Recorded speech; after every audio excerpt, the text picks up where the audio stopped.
Shalom, shalom, shalom. First off, giving all honor and praises to the Most High and to His Son Yahushua. It's Capt Benaniyah coming to you with another first day of the week breakdown. We'll start the week off in the spirit and to continue with the same spirit that we got from great class at Sabbath. Let me say the name of today's class. We're just going to kind of go into a Q&A today. You know, questions that brothers and sisters may be having. You know, kind of wanted to touch on a little bit. Could have put a little disclaimer in there. Getting started in the truth. You know, these are pivotal things. Shalom, shalom, Officer Barakaya. Shalom, shalom. To brothers and sisters out there. Like I said, I know it's a late class. Salaki on that. You know, but late is better than never. But I know kind of want to touch on, let's say just Q&A, any questions that brothers and sisters may have, you know, if they have any. But I know kind of want to touch on getting started in the truth. You know, getting started in the truth, brothers and sisters, is a very, very good thing. You know. Shalom, shalom, shalom, brothers and sisters that's tuning in. Getting started in this truth, man, is very pivotal in sisters' growth. You know, shalom, shalom, brother Daniel, sister Mary Houston. How y'all doing, brothers and sisters? Shalom, shalom.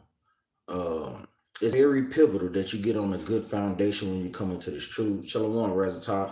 Yeah, I know it's late, Ox. You know, brothers and sisters got to get up early. You know, sis got to get up early. I probably got to get up early. But just bear with me. Like I said, just kind of want to go through a little Q&A and kind of touch on brothers and sisters getting started in this truth. Shalom, shalom, my other Houston family. Sister Odette and Sister Queen, how y'all doing, sisters? How y'all doing, man? Glad to see y'all on here.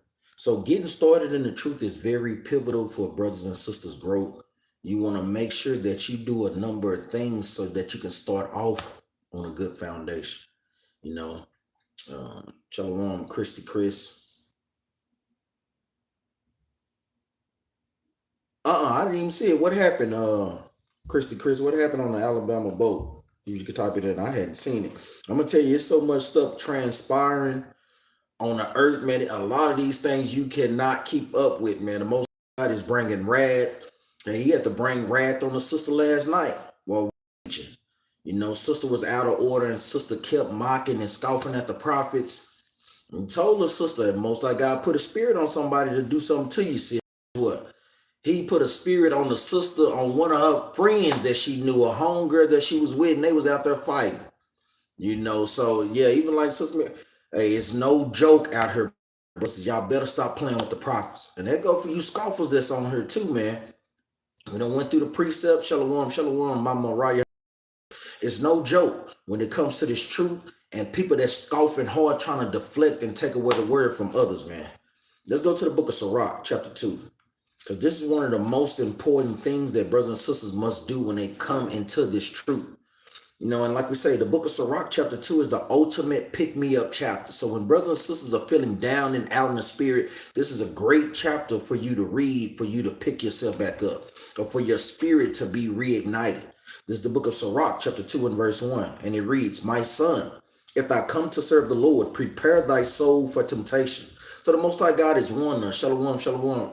Officer Yaakov, how you and the family doing? He says, "My son, if thou come to serve the Lord," meaning when you come into this truth, you just now get into the truth. He says, prepare your soul for temptation. Meaning when you first come, it's going to be one of the most exciting times, but it's also going to be one of the most trying times as well, brothers and sisters, man. You know, you want to make sure that whatever camp that you are watching, that they're lining up with the scriptures and that it lines up with your spirit. That's number one. You know, getting into this truth, you will be tried, you will be tested. To do what? Satan is trying to get you to pull you out of the truth. And he's using his angels, he's using his demons to do what? To do that at every cost. Read it from the top again. My son, if thou come to serve the Lord, prepare thy soul for temptation. So the Most High God is giving us warning. Prepare for trials and temptation. It says, set thy heart aright and constantly endure, and make not haste in time of trouble. That time of trouble is when you come up with certain spiritual obstacles in your life, whether it be your family, whether it be your job. Guess what? These things are going to try to pull you back into the world. But the Most High God is giving us understanding to do what? To constantly endure. He's literally telling us. Yeah, I know we talked about that once before, with the 2/3. Some camps teach that they will be resurrected, but I don't. Us at Battle Axes, we kind of take that's a dangerous doctrine, and that's a good question. Brothers have other precepts. Hey, please bring them forth. We always willing to go over those precepts, and I don't looked at some of the classes that brothers teach on those things. Our point is, what will be the point if the 2/3 get resurrected back into the kingdom? What will be the point of us striving to keep the commandments right now? So I know brothers may say it's for hierarchy, but I mean, shoot, brothers will encourage we washing toilets in the kingdom long as we there. So I think that is a doctrine that we just don't adhere to. We just don't. So we see the 2/3 as, hey, guess what? They'll be being put to death and they'll be in torment. Like we read in the book of Isaiah, chapter 66, and so on. Yeah, that's how we see it. They'll be in torment because it's a judgment for when you break God's commandments. Matter of fact, let's get it. Go to the book of 2nd Ezra, chapter 7 and verse 56. We'll just go through it. This is the book of 2nd Ezra, chapter 7 and verse 56. For while we lived and commit iniquity, we considered not that we should begin to suffer for it after death. So the Most High God is warning us. Guess what? Death is not the end. A lot of times people thinking that guess what? They gonna die and not have to do anything. But the Most High God is saying you're gonna suffer for it after death. What does that mean? Meaning your spirit is going to be in torment. That's why the Most High God, that's why Christ said, fear not him that can kill the body, but fear him that can kill both the body and spirit in hell. So you want to understand these things. It says, for while we lived and committed iniquity, we considered not that we should begin to suffer for it after death. Then answered he me and said, this is the condition of the battle, which man that is born upon the earth shall fight, that if he be overcome, he shall suffer as thou hast said. But if he get the victory, he shall receive the thing that I say. So the Most High God is saying, if you break his commandments, you get the penalties for those things. And if you keep the commandments, guess what? You get the rewards for those things. That torment is having your spirit in torment to where your worms won't die. Let's get another precept. Let's go to 2nd Ezra. Flip over a few chapters. And like we said, we don't believe in the concept of hell, you're burning underground. But we do see where you're going to have being some type of a torment according to the scriptures. This is the book of 2nd Ezra, chapter 9 and start at verse 10 and get to the point. We'll start at verse 9. This is the book of 2nd Ezra, chapter 9 and verse 9. Then shall they be in pitiful case, which now have abused my ways, meaning the people that broke God's commandments. Shalom, shalom, sister Day. How you doing, sis? You and the family. It says, then shall they be in pitiful case, which now have abused my ways, and they have cast them away despitefully, and they that have cast them away despitefully shall dwell in torments. Dwelling in torments is you're going to receive some particular type of judgment forever for what? For breaking God's commandments. Because a lot of times, this is what I talk to my brother about, and I've brought this account up many a times. He loved the truth. He loved when I talk about the truth and all these things. He don't want to keep the commandments. So I told him, like, it's a judgment for that. And he think, oh, I'm just going to die. I ain't going to feel nothing anyway. That's always the thought. But that's why the Most High God saying, death is not the end, man. No, your spirit is going to be in torment, brothers and sisters. And that's what this is saying at the end of verse 9. It says, and they that have cast them away despitefully shall dwell in torments. Meaning when you're dwelling in torments, that's a continual thing. Shalom, shalom, Jasmine Warren. Shalom, Nakia Howard.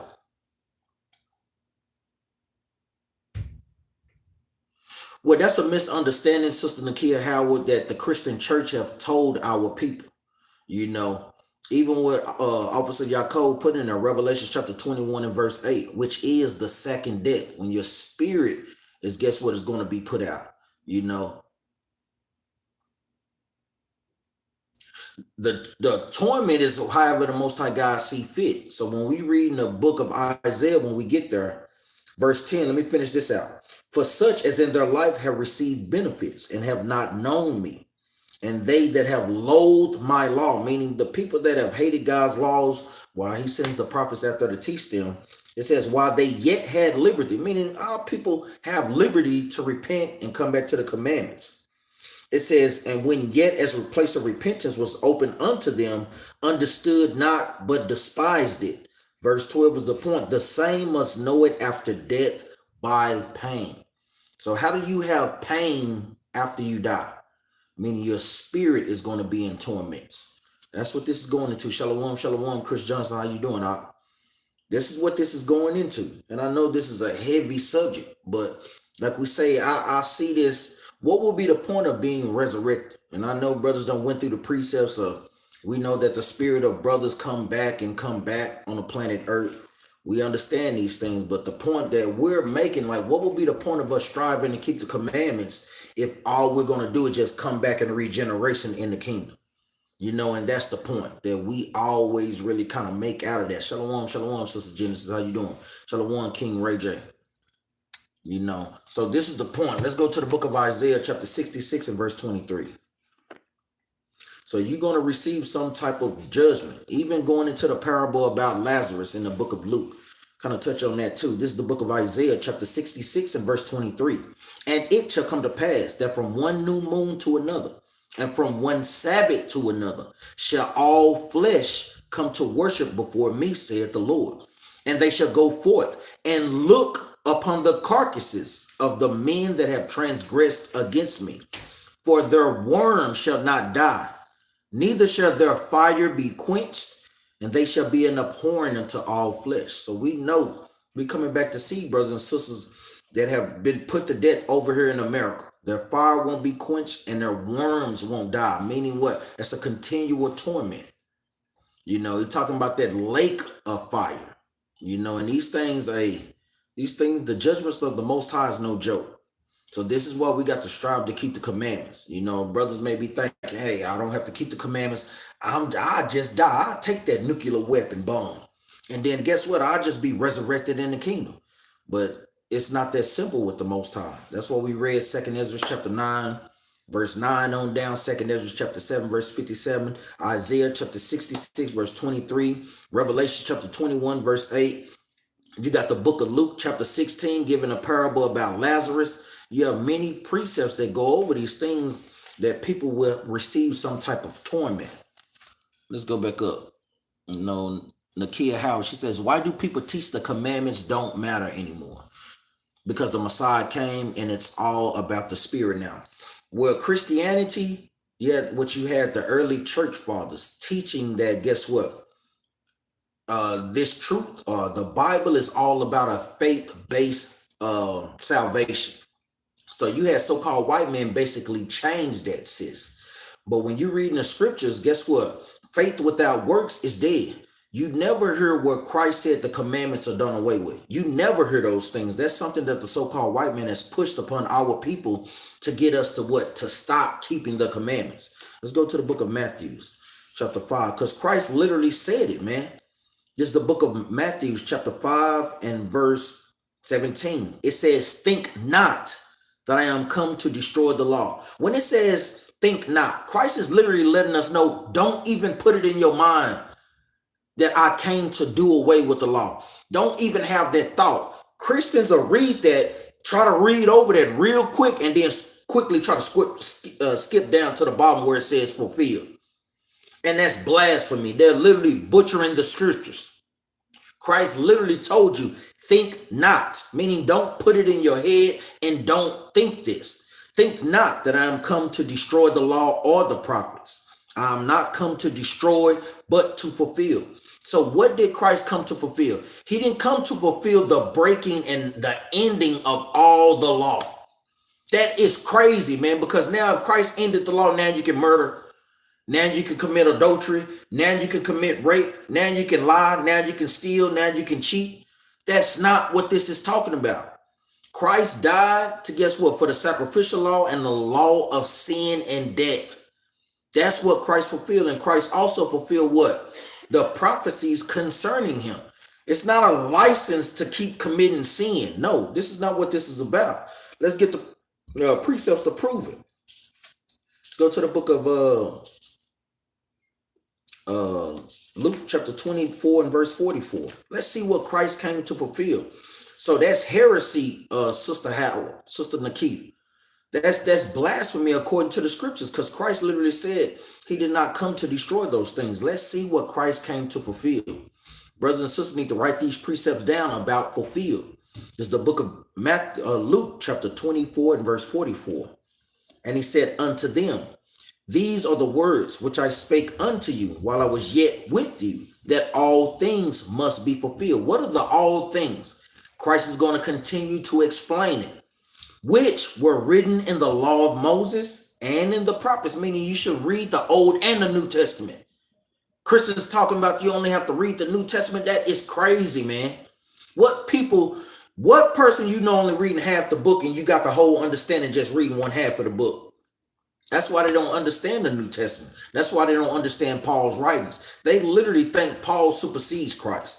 We tell them that, guess what? Christ told you to keep the commandments to make it to the kingdom.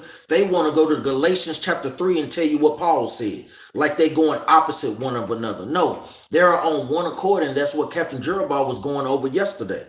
It says, and he said unto them, these are the words which I spake unto you while I was yet with you, that all things must be fulfilled, which were written in the law of Moses and in the prophets and in the Psalms concerning me. So Christ came to fulfill the prophecies that were written of him dying to bring the northern and southern tribe back together, him dying to, guess what, bring us back into the fold, to bring us back to being God's chosen people. He was that lamb without blemish, because if Christ didn't die for the nation of Israel, we'll all be put to death, man. This is what Christ came and died for. Christ didn't come and die for us to keep breaking the commandments, man. That is nonsense, man.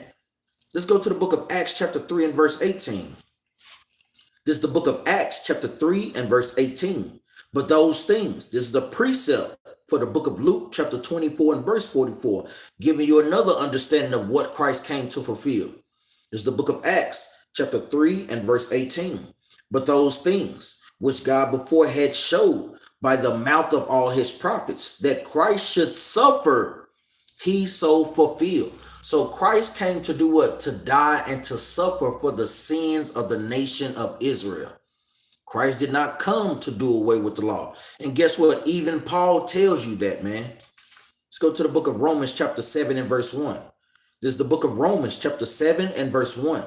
Know ye not, brethren, for I speak to them that know the law, how that the law had dominion over a man as long as he liveth. So even the Paulianites, we read that to them. You took that out of context. Read the whole chapter. That scripture says what it says. Deal with that scripture, man. Let's jump over to chapter 6 and verse 1. This is the book of Romans chapter 6 and verse 1. What shall we say then? Shall we continue in sin that grace may abound? So the other thought is that Christ came to die to give us grace. Paul is clearing it up. Just because we have grace don't mean that we keep sinning or breaking God's commandments. Chapter 6 and verse 1 from the top. What shall we say then? Shall we continue in sin that grace may abound? God forbid. That means hell no. How shall we that are dead to sin live any longer therein? Meaning what? The wages of sin is death. So if we keep sinning, how the hell we gonna keep living? It makes no sense, man. That's why we said Christianity has put a veil of confusion over the minds of so-called blacks, Hispanics, and Native Americans. Let's go to Romans chapter 3 and verse 31. This is the book of Romans chapter 3 and verse 31. Do we then make void the law through faith? Meaning, just because we have faith, do we not keep the commandments? God forbid. Yea, we establish the law. So you have to establish your faith and you have to establish the law. So yes, we have to keep both of them. The burning bush. What do you think about the lunar Sabbath? Bruh, just Q&A, the new moon. Help me because the new moon land on different days. No, you all right, brother. These are questions that we want brothers and sisters to ask. So brother burning or burning bush, whether it's a brother or sister, you have camps that teach differently. You know, we don't do the lunar Sabbath. The lunar Sabbath is where the moon dictate your 7-day Sabbath. Now we know the moon dictates our new moons, but this is why we teach this. Let's go to the book of Genesis. Go to the book of Genesis chapter 1. So let me ask you, brother burning bush, what day did the Most High God create the moon? If brothers could type it in there real quick. Burning bush, what day did the Most High God create the moon? That's right, Sister Nakia Howard. Sacrificial law.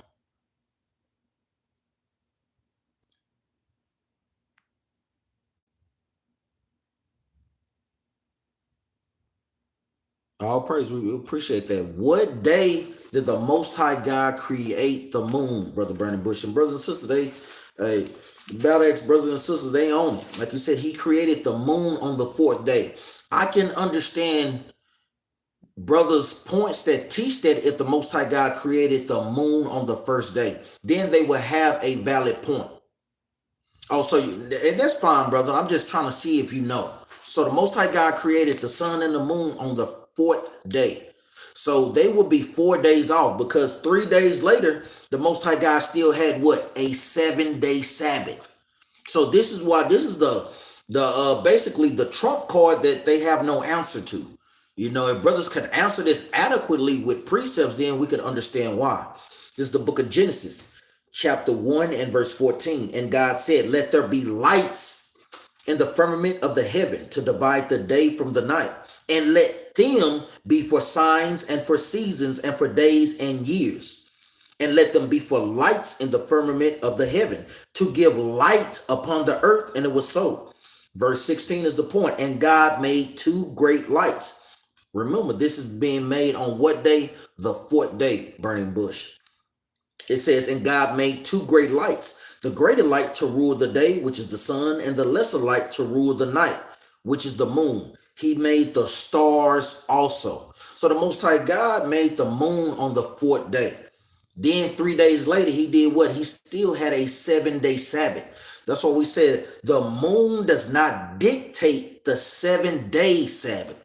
It dictates what? Our other high holy days. Remember, it's different types of Sabbaths that we have to celebrate, man.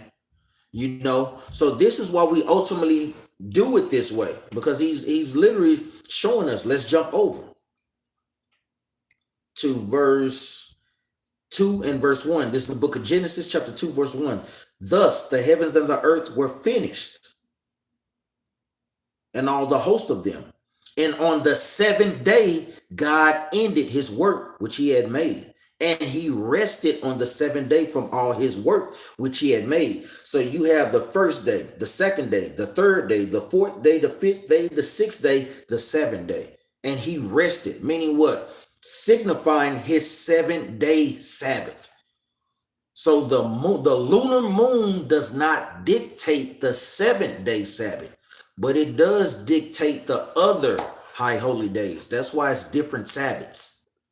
I hope you understand that, brother. Let me go back up. All praise to the Most High for blessing us with that new spot. I know King Ray J, what you saying? For Moses truly said unto the fathers.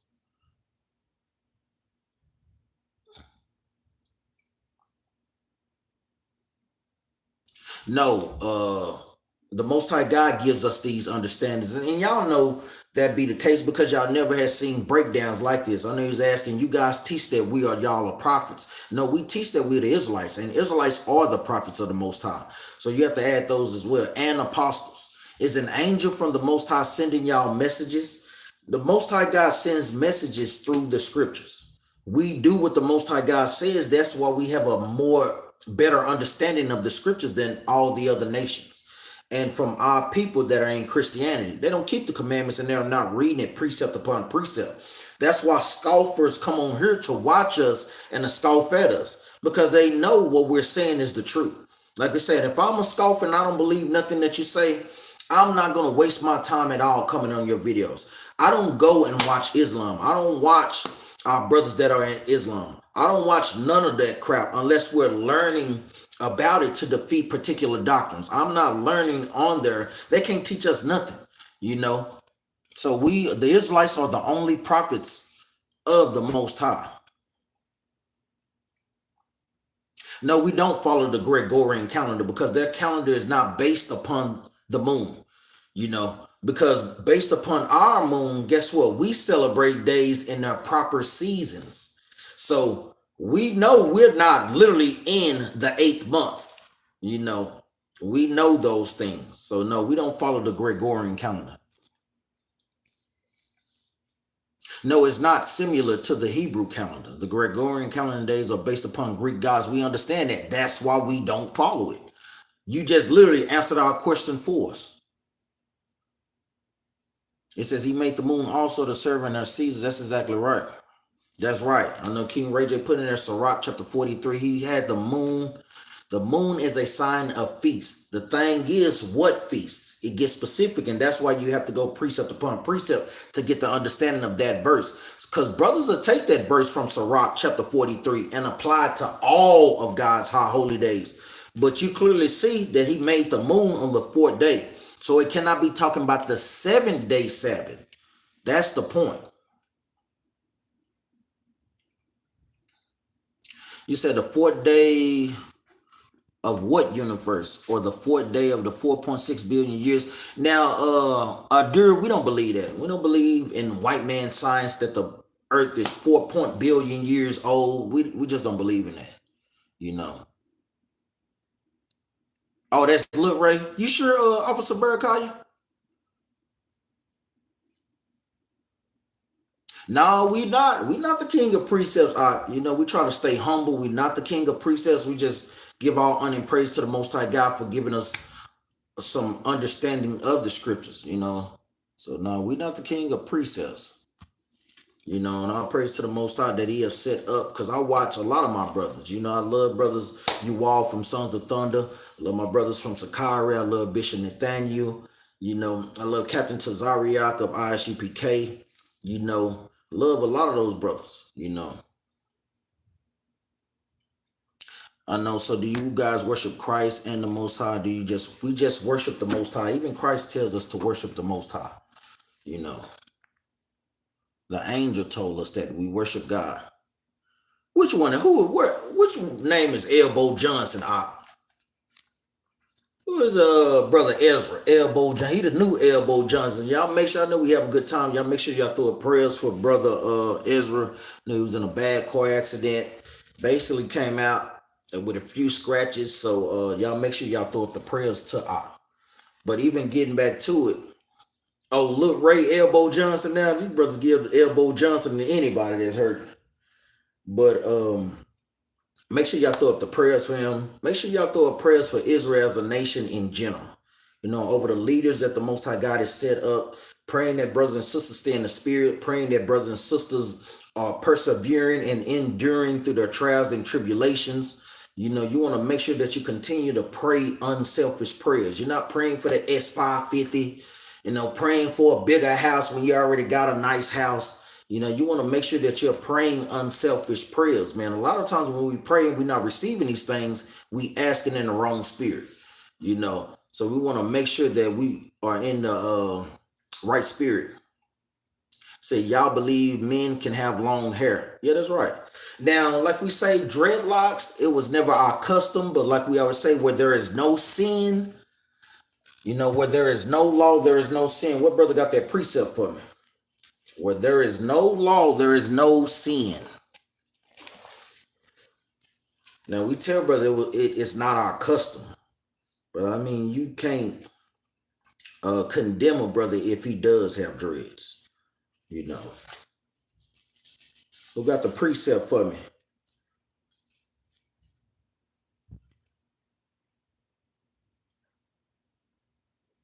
So I'm gonna read this.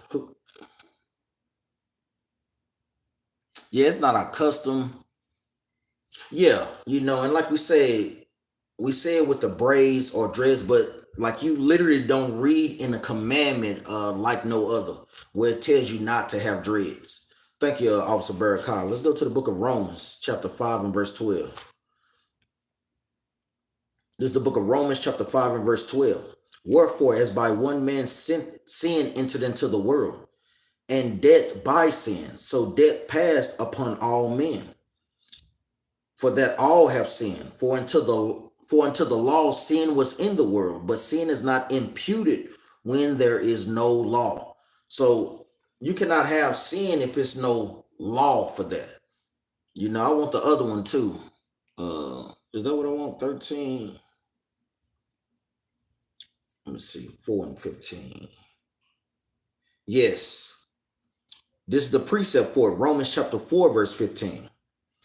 For if they, let me get straight to the point. Because the law worketh wrath, for where no law is, there is no transgression.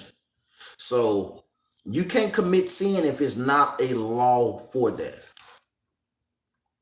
Now, Brother Chris Johnston, multiple wives is lawful in the Bible, but the thing, and that's a good point, Brother Chris Johnston put in there, Samson had long hair. So when even with Paul is breaking it down in the book of 1 Corinthians chapter 11, he said it's a shame for men to have long hair.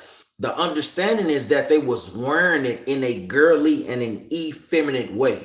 That's the point. So when you wear your hair in a girly way, like many brothers be doing with the hair buns and all this different type of crap that they doing now, hey, you just rocking your braids, just having it long, there's nothing wrong with that. But Brother Chris Johnson was saying, I would love to hear your perspective about multiple wives. Now, multiple wives is in the Bible. Now, the thing is, it's in the Bible, but just because it's lawful doesn't mean that it's the right time to do. Because you really have to be built up in the scriptures to deal with multiple wives. You got to be teaching them. You got to have your financial situation right, because you got to take care of both of them. If you don't, guess what? One can go out. Let's go to the book of Deuteronomy. So it's in the Bible, and I know a lot of times sisters struggle with these things. No, you can't do that. We in the New Testament. Sister, it's in the law. Now, we counsel against that in this captivity, but nevertheless, just because we're in captivity, if brothers is able to do it carnally and spiritually, more importantly, meaning what? You got your financial situation right, you built up, well enough to guide those wives. I mean, it's lawful according to the Bible. Even I coming into the truth had to get more and more understanding on these things. And like we say, hey, all praise to the Most High. We did that. This is the book of, let's start here. This is the book of Deuteronomy, chapter 21 and verse 15.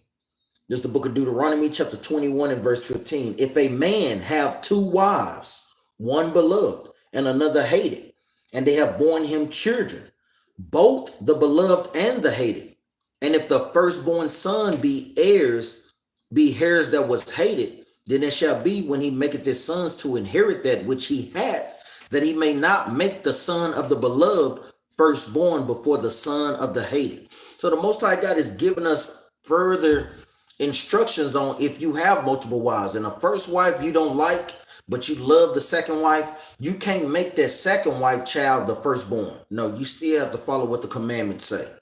But just because having multiple wives is lawful in the eyes of the Most High God doesn't mean that it's the right time to do. We know we have had brothers that tried to go down that path, and a lot of times, hey, it didn't work. Because I'm going to tell you, you have to have achieved a certain level of spirit to deal with those multiple wives. You have to literally teach and guide them, or you're going to have a pack of lionesses on your ass. And I'm gonna just be frank about that, man. You have them dead on your behind if they're not built up. A lot of times when brothers come into the truth, they see that we can have multiple wives and they take it as an opportunity to, guess what, whore around. And the Most High God is not doing that, man. He's not playing them games. And brothers have been corrected on those things too. And even some brothers have been suspended.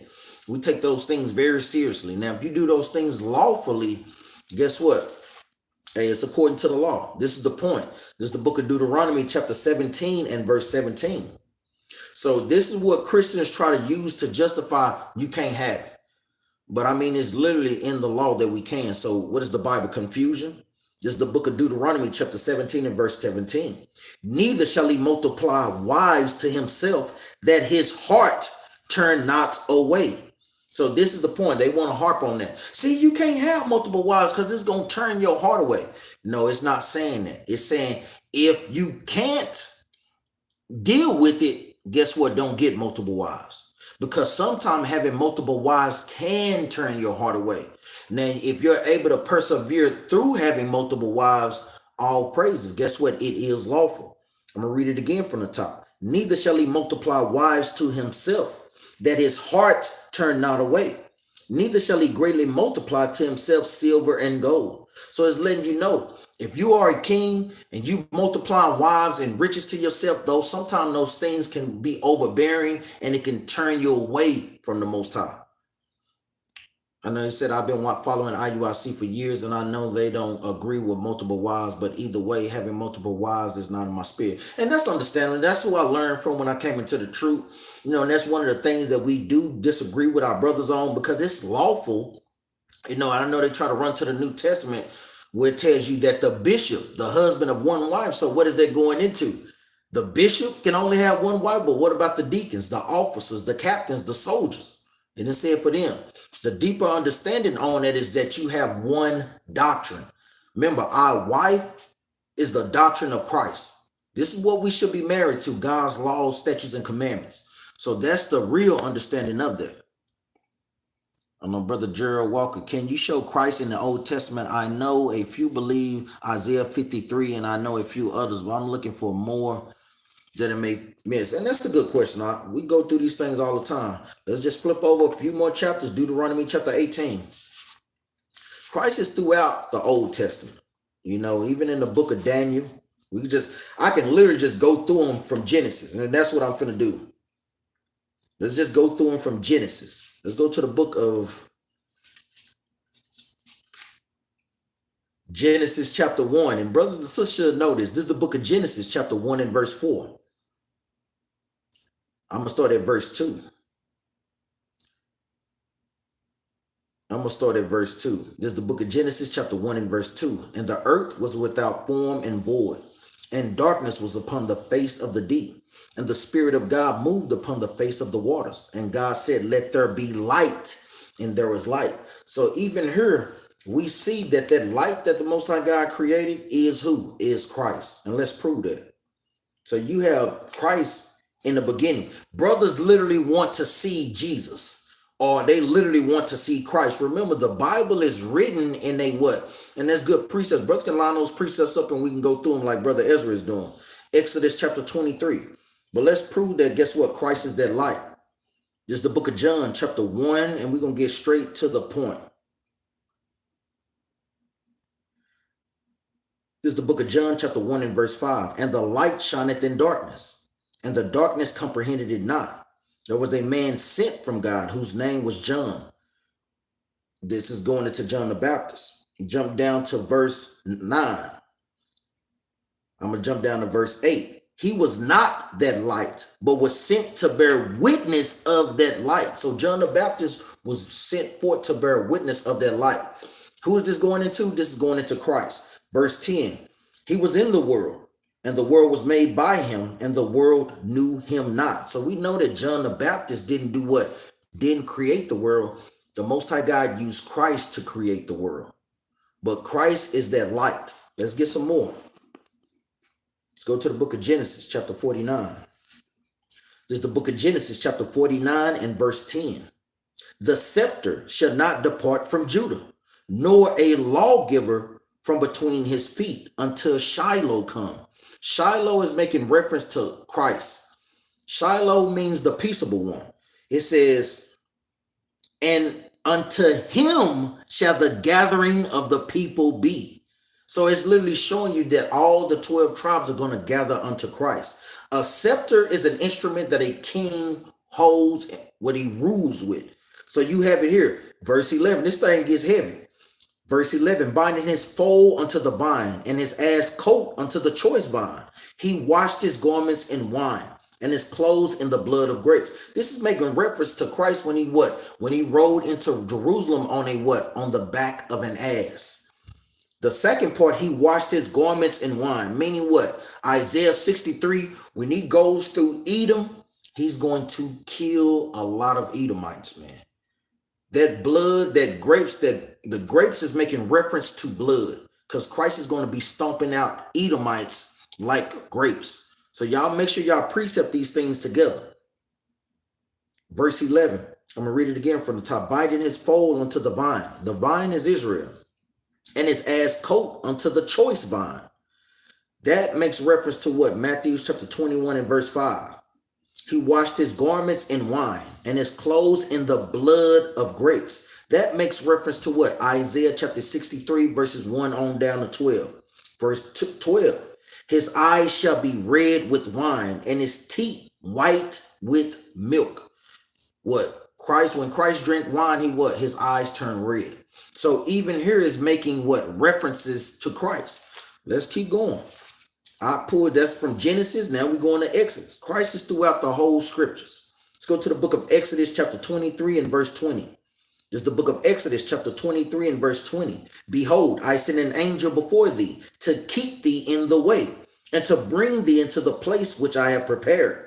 Beware of him and obey his voice. Provoke him not, for he would not pardon your transgressions, for my name is in him.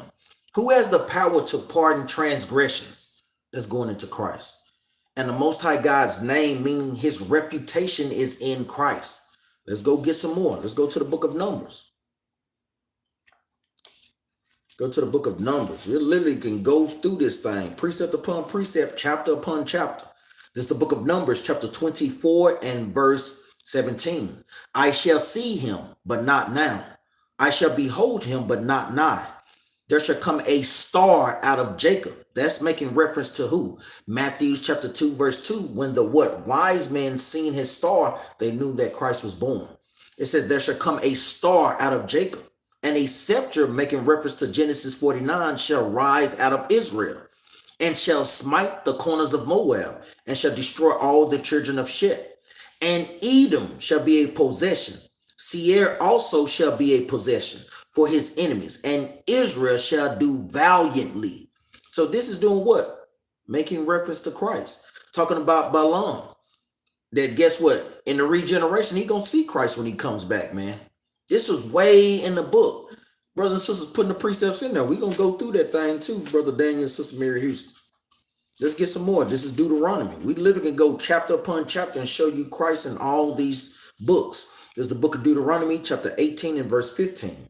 The Lord thy God will raise up unto thee a prophet from the midst of thee, of thy brethren, like unto me. Unto him shall ye hearken. So people think that this is talking about Joshua, but no, this is talking about Christ, because it's our job to hearken unto Christ. Let's jump down. Verse 18. I will raise them up a prophet from among their brethren, like unto thee. I will put my words in his mouth. What is Christ? Christ is the word of the Most High. Christ is the word made flesh. It says, I will raise them up a prophet from among their brethren, like unto thee. I will put my words in his mouth, and he shall speak unto them all that I shall command them.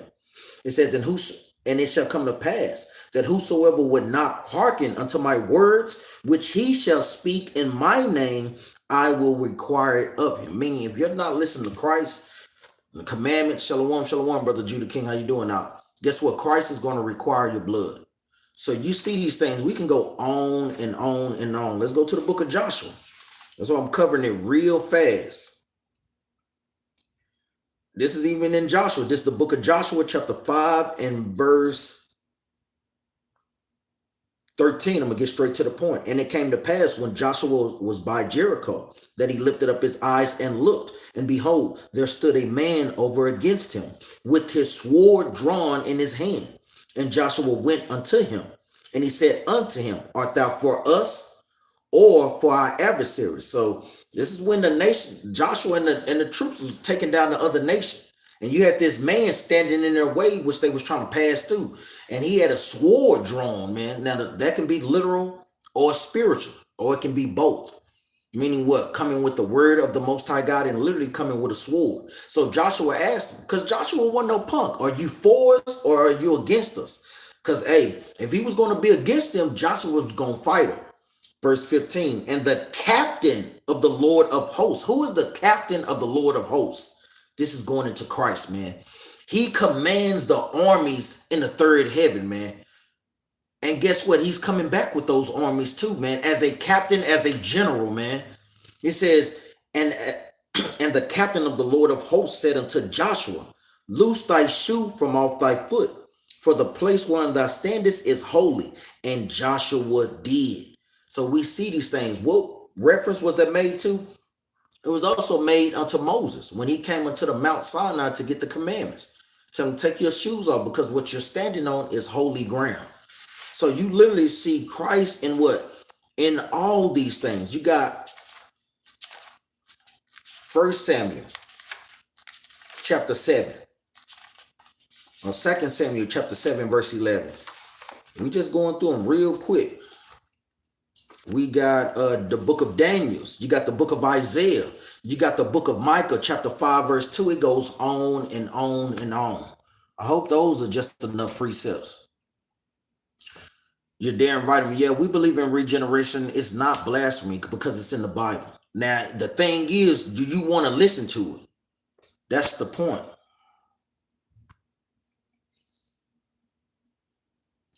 That's the point. He committed them as he was Adam. Remember, he was not regenerated as Christ. When his spirit came into the body of what we know as Christ, that's the point. And because you don't keep the commandments, you won't understand it. It's too high for a fool, man. I'm just going to put it to you like that. When he walked as Christ, he walked without sin. But as he was in, and he's making references, brothers and sisters, to Christ being regenerated as Solomon and as the first Adam. But we can prove to you that, guess what? Regeneration is in the Bible. I know I was talking with Sister Joy about that today. And we can get that. Let's go to the book of Ecclesiastes real quick.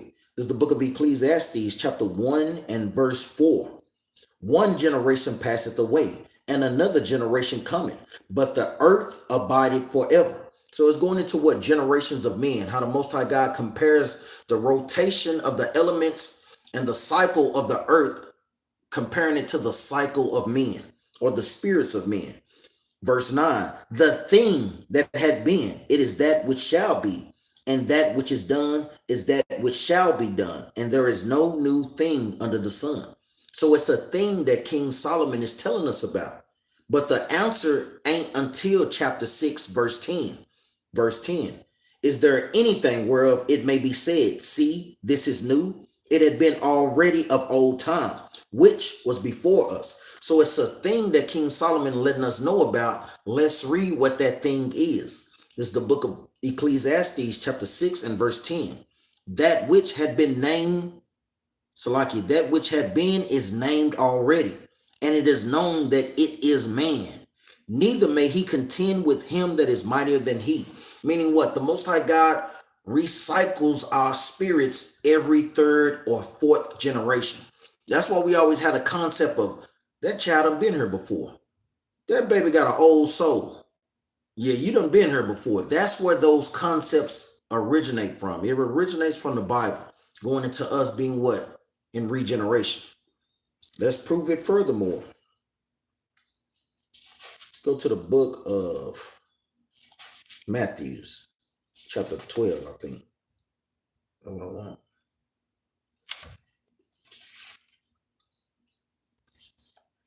Word with me, because even Christ told the disciples, Matthew chapter 19. This is the book of Matthew chapter 19 and verse 28. And Yahushua said unto them, verily I say unto you, that ye which have followed me in the regeneration, when the Son of Man shall sit in the throne of his glory. Christ is not sitting on the throne of his glory on the planet Earth. Ye also shall sit upon 12 thrones, judging the 12 tribes of Israel. So Christ told the 12 disciples, if you follow me, guess what? Y'all going to be regenerated and with me, guess what? When we come back to rule this planet Earth. So you have many precepts going into Matthew chapter 17, where Christ literally said it plain that Elias is John the Baptist. This is the book of Matthew chapter 17 and verse 12. But I say unto you that Elias is already come, and they knew him not, but have done unto him whatsoever they listed. And likewise shall the Son of Man suffer of them. Verse 13, then the disciples understood that he spake unto them of John the Baptist. And that's the dagger in the coffin. John the Baptist is Elijah.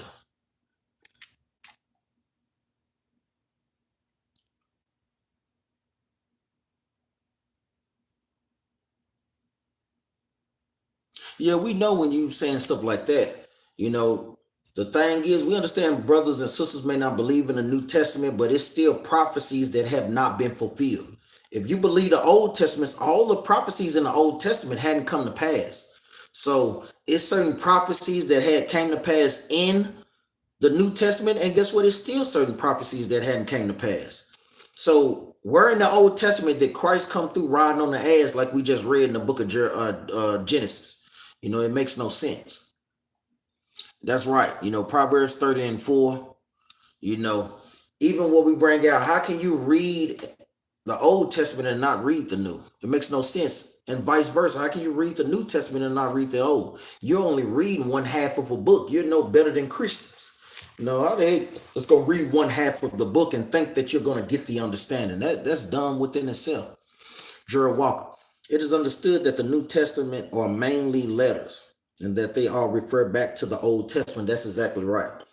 You got the epistles of Paul's letters and you got the Gospels, meaning Matthew, Mark, Luke, and John. And that's what the New Testament is compiled of. The book of Revelations with John the Revelator. You got the book of Hebrews with an unknown author.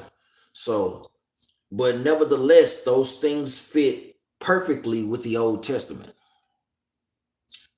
Not by works of righteousness, which we have done, not according to mercy, saved us by the washing of regeneration. I don't know if that's Lil Ray putting those precepts in there. Oh, I didn't see you like no other. I didn't see your Mason question. Like no other. What was the question on it? Let me go back up. What was the question on on Masons? Yeah, put it back in there. Yeah, that's exactly right. Like Captain Yara said, we answer all questions. Let's go to the book of Deuteronomy chapter 22 and verse 6. Israel is saying. But yeah, make sure you put that question back in there. Like no other. We damn sure want to make sure we cover that. This is the book of Deuteronomy chapter 22 and verse 6. If a bird's nest chance to be before thee in the way, in any tree, or on the ground, whether they be young ones or eggs, or the dam sitting upon the young, or upon the eggs, thou shalt not take the dam with the young, but thou shalt in any wise let the dam go, and take the young to thee, that it may be well with thee, and that thou mayest prolong thy days. When thou buildest a new house, then shalt thou make a battlement for thy roof, that thou not bring nor blood upon thy house. If any man fall from thence, then thou shalt not sow thy vineyard with diverse seeds. So this is going into basically the wood that we use to build our houses. It was a certain order that the Most High God had us do these things, brother or sister. Remember, the Most High God has knowledge of all these things. So he's having us build these things where it doesn't affect the environment that are around us. Even like how Esau does today.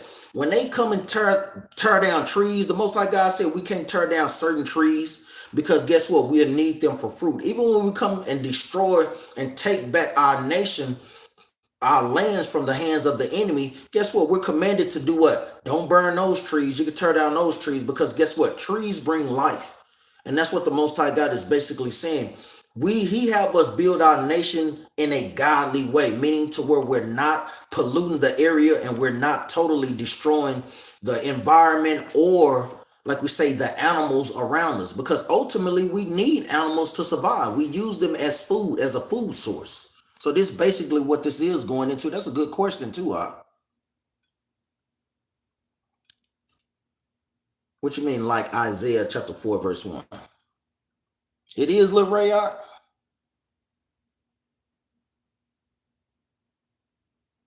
don't know if that's him. It says, what you mean that's not a good one? What I told you about playing so damn much? There's a time and a place. So I don't know if that is odd.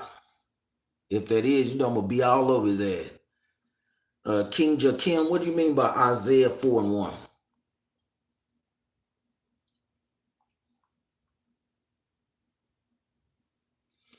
144, I don't know, Brother King Jakim. We know 144 is significant in the Bible. Completion, we know that it's going to be 144 strong men that the Most High God is using to build up his government with. Phoenix Quan, question, how is Christ able to die for our sins when Deuteronomy 24 and 16 and 2 Chronicles 25 says we all die for our own sins? And that's a good question too as well. Let's deal with it. Remember, Christ died for our sins, but he also made a atonement. So we don't atone for our own sins, Brother Phineas. That's one of the main things that Christ did. He was the lamb without blemish. He was the ultimate sacrifice. And brothers want to say that Most High God sacrificed Christ, human blood and all that. Hey, he was the lamb without blemish. No other human being has that type of authority. And it was already ordained from the beginning to bring us back to the fold. Let's go to the book of Deuteronomy 24 and 16. So remember, those are two different things. He died for the atonement of our sins. Never could we atone for our own sins. And that's the point. It's the book of Deuteronomy chapter 24 and verse 16. The father shall not be put to death for the children, neither shall the children be put to death for the fathers. Every man shall be put to death for his own sin. Thou shalt not pervert the judgment of the stranger. Let me jump up. What do you want? And like we said, that's a good precept, but that goes so more so into, like we say, your immediate sins. Remember, he died for the sins of the nation. And these things was already predestined even before the laws that we have had. Let's go to the book of Isaiah. Go to the book of Isaiah chapter 53. This is the book of Isaiah chapter 53 and verse 7. He was oppressed and he was afflicted, yet he opened not his mouth. He was brought as a lamb to the slaughter, and as a sheep before his shearers is dumb, so he opened not his mouth. He was taken from prison and from judgment, and who shall declare his generation? For he was cut off out of the land of the living, for the transgressions of my people was he stricken. Let me jump up to verse 3. He was despised and rejected of men, a man of sorrows and acquainted with grief. And we hid as it were our faces from him. He was despised, and we esteemed him not. Surely he had borne, meaning carried, all our griefs, and carried our sorrows. Yet we did esteem him stricken, smitten of God, and afflicted. But he was wounded for our transgressions. He was bruised for our iniquities. The chastisement of our peace was upon him, and with his stripes we are healed. Meaning what? Christ was the only one to be able to take that high esteem. Like we say, it's the difference between, like we say, dying for that and atoning. Never on the planet Earth could you have a man atone for your sins, let alone the sins of a whole nation. So this was Christ's job, and this was his duty, and this is what the Most High God wanted him for us to be able to bring us back to the fold. Let's go. It says 2 Chronicles 25 and 4.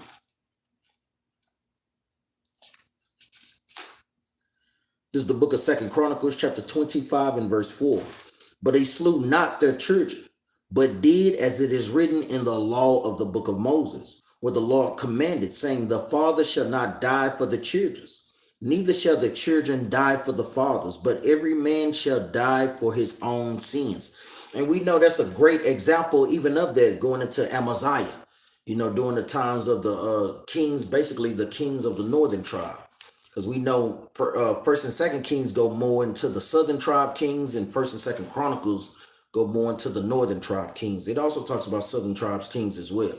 But we know, like we say, Christ was different in that aspect. He was already made to be that blemish, because the Most High God knew ultimately we were already going to go off. Let's go to the book of 1 Peter.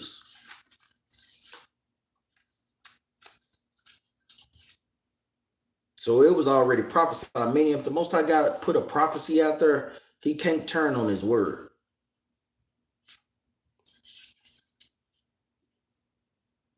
This is the book of 1 Peter chapter 1 and verse 19. But with the precious blood of Christ, as of a lamb without blemish and without spot, who verily was foreordained before the foundation of the world, but was manifest in these last times for you. So even before we had that, the Most High God already foreordained that Christ was going to do what? Die for the sins of the nation of Israel. These things was already foretold and foreordained and predestined. You understand that, brother? Phineas Quam? Yeah, we don't see that. I know certain brothers teach that they are. I know sisters ask about mushrooms. We're not talking about the mushrooms that you eat that gives you, cause you to be in a high or psychedelic state. No, we're talking about the mushrooms that are eatable. So yeah, not the ones that get you high and put you in a trance and all that. No, that should be obvious that brothers and sisters cannot eat. You know, King Ray J, I ain't playing. I'm for real. I was asking if that's a good one. And I put LOL because we done said it like 4 times. What you mean, Elijah? Yeah, you should know that's a good example for regeneration, if that's what you're referring to. I hope that answers your question, brother Phineas Quam. If not, kind of ask me more so we can try to get more precepts. King Jakim, like Isaiah 4 and 1, they say prophecy that hasn't come to pass yet. Isaiah 4 and 1. Yeah, exactly. That's exactly right. I didn't know what you was talking about at first. They say make sure brothers kind of clarify that. But that's exactly right. This is the book of Isaiah chapter 4 and verse 1. And in that day 7 women shall take hold of one man, saying, we will eat our own bread and wear our own apparel. Only let us be called by thy name to take away our reproach. So when the Most High God destroyed this place, hey man is going to be made more precious than gold, because that's how many men the Most High God is going to kill on the planet Earth. It's going to be more gold on the planet Earth than men. You're going to have the sisters looking for a man. You're going to want to find them damn sisters that I don't need no man. I'm Miss Independent. No, you're going to be searching for a man in that damn day. You better believe that thing, man. When this Isaiah 4 and 1 is talking about, they're going to be looking for a man to do what? Take away their reproach. Mainly an Israelite man. I know King Judah was asking her, does Mark 8 and 31 precepts with Isaiah 53? Let's see. Let's go to the book of Mark, chapter 8, verse 31.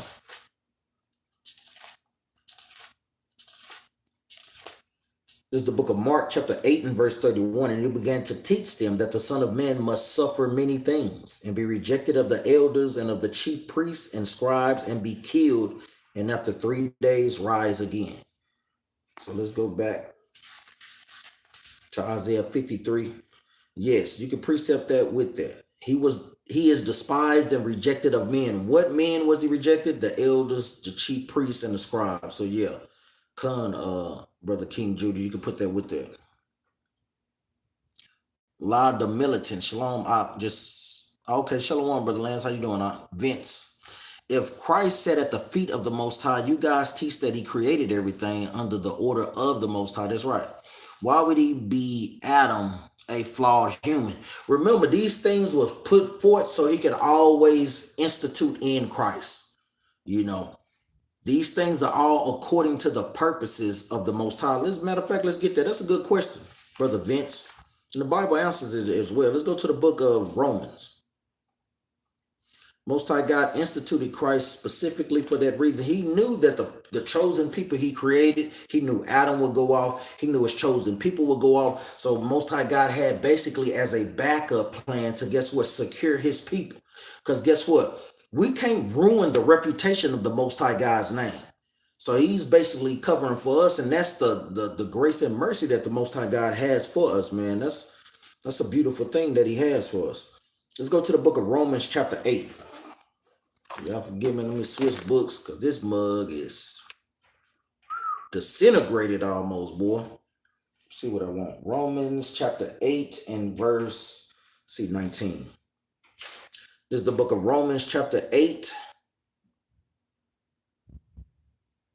Is that what I want? Yes, the book of Romans chapter 8 and verse 19. For the earnest expectation of the creature waited for the manifestation of the sons of God. So the world, whether they want to admit it or not, they expecting the Israelites. They're waiting for these things because the other nations, they see how out of whack that this world is, man. The animals see these things, the environment, they see these things, man. Verse 20, for the creature was made subject to vanity. What is that creature that's going into Adam? The creature in the Most High God's created beings during that time was created to vanity, meaning they were made to go off. Verse 20, for the creature was made subject to vanity, not willingly, but by reason of him who has subjected the same in hope. Because the creature itself also shall be delivered from the bondage of corruption into the glorious liberty of the children of God. And this thing gets heavy, man. Verse 22, for we know that the whole creation groaneth and travaileth in pain together unto now. Meaning what? Sin on the planet Earth since the time of Adam has made this earth more wicked and wicked. And guess what? It has made brothers and sisters uncomfortable, man, because we see the wickedness that's proliferating upon the planet Earth, man. I mean, it's every damn word. Verse 23, and not only they, but ourselves also, which have the first fruits of the Spirit, even we ourselves grown within ourselves, waiting for the adoption, to wit, the redemption of our bodies. I want the point. Let me see, call together more. Let me see, condemning Christ. Let me jump back up. Let me see. Now this day was seed of. I want that one, but it's another one that I want where he was literally talking about Adam. Bear with me, brothers and sisters. Let me see. I thought it was Romans chapter 5.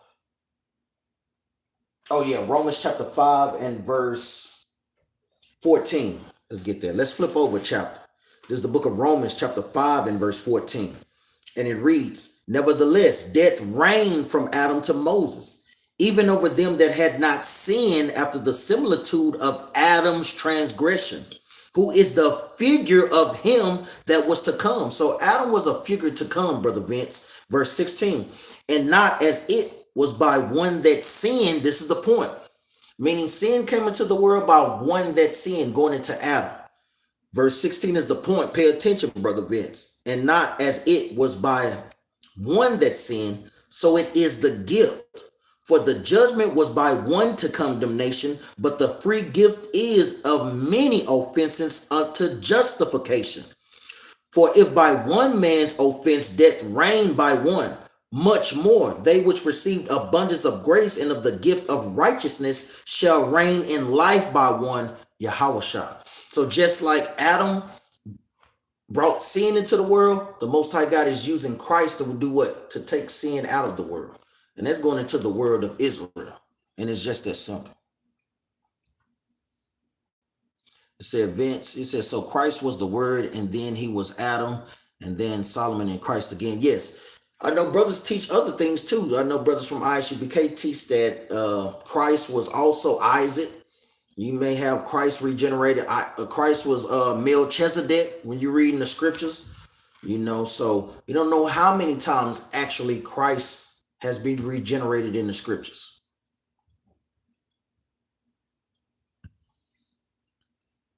Yeah, exactly. Like I said, that's a good precept for regeneration, but know the context. Yeah, ask your question. Did you put it in there like no other about the Masons?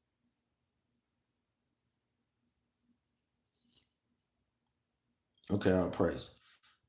It says, Are y'all Freemasons? Hell no. Many of the One West founders are affiliated with Freemasonry, and I'm gonna tell you, Vince, we're not no damn Freemasonry. Freemasonry go into sorcery and stuff. Now, just because brothers from One West may have known those brothers, and I'm gonna tell you, I doubt if you really even know that to a degree. So you have to inquire about these things before you judge brothers. Just because they may know Masons don't mean that they're affiliated with it. It's our job to teach all our people. And remember, they was just receiving. A lot of times people think that REI and the elders of One West knew the whole truth or knew the truth even like how we teaching it now. No, they knew what the Most High God was able to give them through the spirit and power of Yahweh. But now us coming up under them, we have taken this truth and guess what? Have gained more and more knowledge. Give me that precept in the book of Psalms. I have more knowledge than all the ancients. So as each time we get brothers and sisters stay long and long in this truth, we get more and more understanding, because we know that the elders taught that, some of the elders taught that, guess what, only the Negroes were the Israelites until they got more understanding with the 12 tribes chart. And then they started to teach. Also, guess what, Northern tribe is that way too, through scriptures and through historical texts. They used to teach that, guess what, King David was coming back to rule as the king, but as they got more understanding, they understood that it was making reference to Christ. So we don't fault them for that. Remember, they was just still new in the truth. People take it like the elders that the Most High God gave that knowledge to, that they was at the top of their games during that time. No, it took them some time too. I want the one I know more than all the ancients. It's in the book of... This is the book of Psalms 119 and verse 97. This is the book of Psalms, chapter 119 and verse 97. Oh, how I love thy law. It is my meditation all the day. Thou, through thy commandments, thou hast made me wiser than mine enemies, for they are ever with me. I have more understanding than all my teachers, for thy testimonies are my meditation. So we have more understanding than when they opened us up to us during that time. And they still had a lot of understanding, man. They had some great brothers that the Most High God gave the spirit to. And some of the brothers that he took the spirit away from. But nevertheless, we use that to do what? To better ourselves in this truth. I'm going to read that part again. I have more understanding than all my teachers. For thy testimonies are my meditation. I understand more than the ancients because I keep thy precepts. So even now, we have a little bit more understanding about the book of Daniel. Even during the time of Daniel was from, and Daniel was a mighty man, but he didn't have what? Revelations.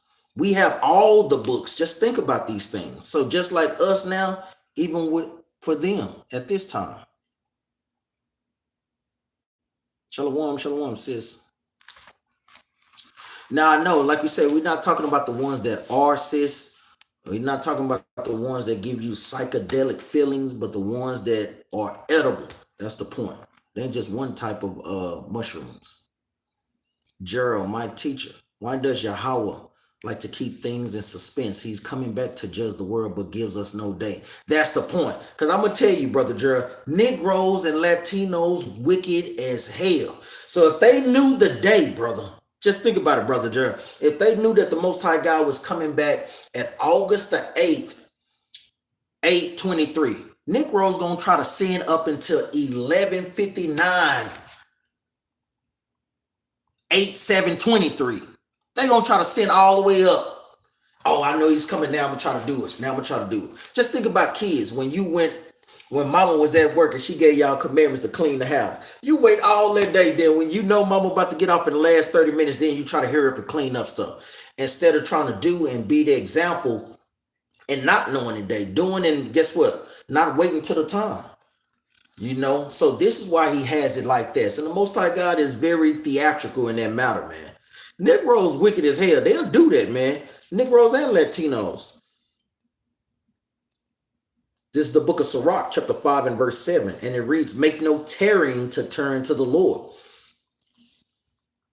and put not off from day to day. For suddenly shall the wrath of the Lord come forth, and in thy security thou shalt be destroyed and perish in the day of vengeance. So he does that so we don't put off from day to day, brother. You know, you wasting your time kicking your cans down the corner until it's 11:59, 8:88. Then you're going to be trying to repent. So no, that's so we don't put off from day to day. We focus on the prophecies of fathers, man.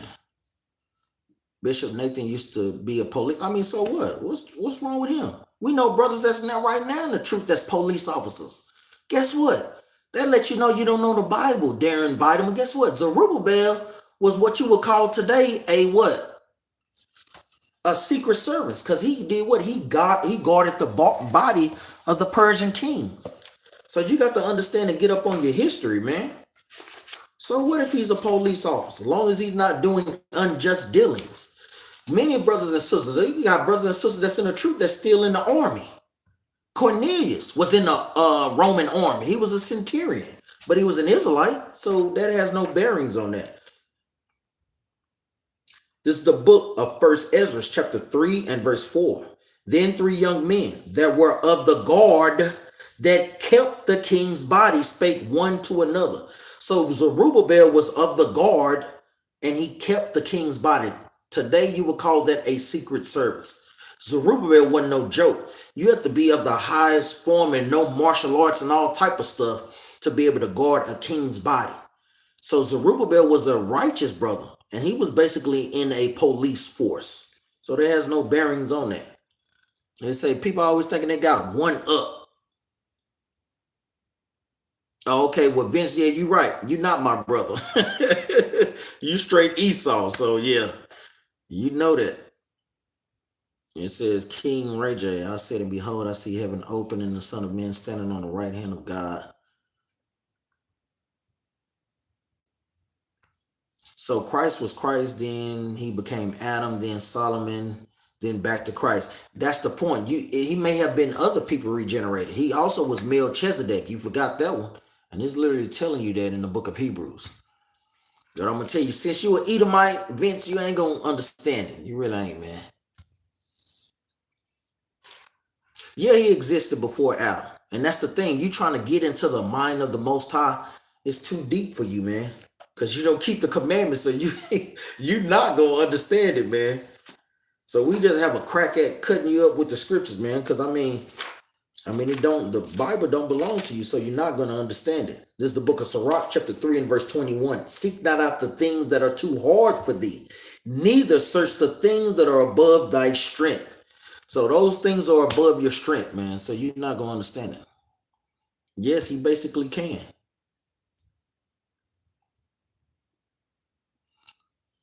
What you mean? Make it more clear. Which one that you put in there? Behold, I see heaven and earth and the Son of Man standing on the right hand of God, Acts 7 and 57. Let's get there right quick. And it's just going into how the Most High God sends angels and spirits to and fro in the earth. So yeah, it does go with that regeneration. This is the book of Acts chapter 7 and verse 56. And said, behold, I see heaven open and the Son of Man standing on the right hand of God. So we see that. Let me jump up. So this is going into when basically Stephen's spirit was taken up to the Most High, but even within that context is letting you know how the Most High God does open the heavens and do what? Send spirits back and forth in the planet Earth every third or fourth generation.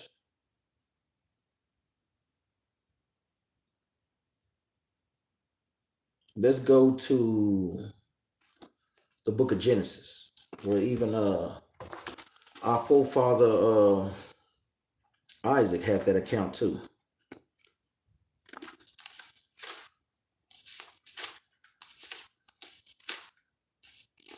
Is that what I want? Genesis. Let's see if I can find it. Genesis, death and burial.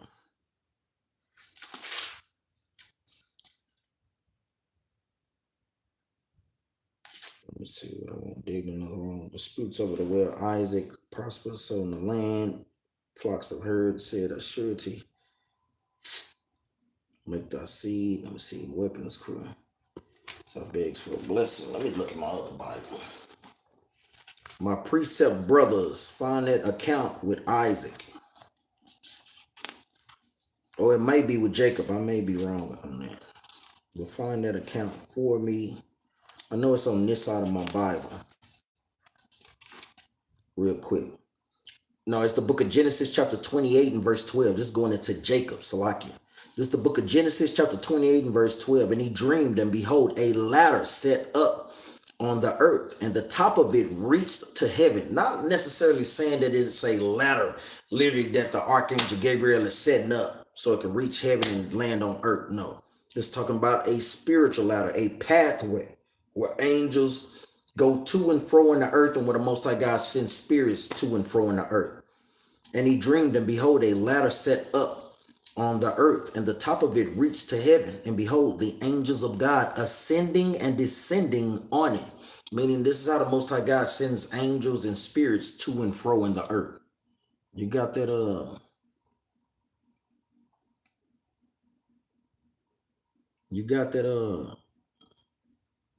King Ray J. Yeah, it's right. I'm gonna tell you, Brother Gerald, these are suspense. The Most High God, what we're living in, this life that we're living in, the ages of the planet Earth, is like one long movie. And the Most High God, you have good characters, you have bad characters, you have suspense, you have a climax. That's what we're getting to right now. The climax is going into World War III. So the Most High God is very theatrical. He's the ultimate playwright and movie writer. And that's what we're doing. We're literally acting out a movie that the Most High God is playing. No, we don't say REI is Elijah, because the scripture don't agree with that. Some elders taught that, and guess what? They were wrong. People don't even understand. They thinking we gonna agree with them. No, the Bible don't agree with them, so they were wrong. You had certain elders that taught that they were King David. We know that's not right, because the scriptures tells us there's no remembrance of former things. Meaning you can't remember, I was King David in my former life. Like how that lady did on Coming to America, where she lit that fire. I was Joan of Arc in my former life. No, you're not going to know that, man. No. So, no, the elder was going off when he said that.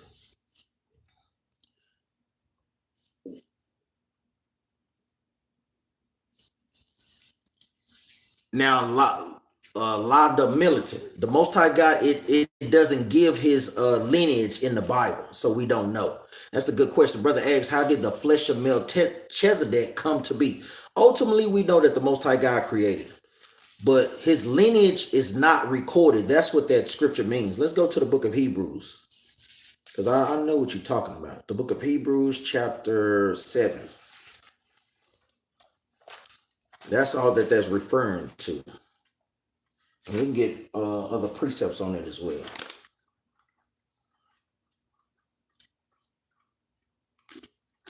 The book of Hebrews, chapter 7 and verse, let me see, King of Righteousness. Let me see.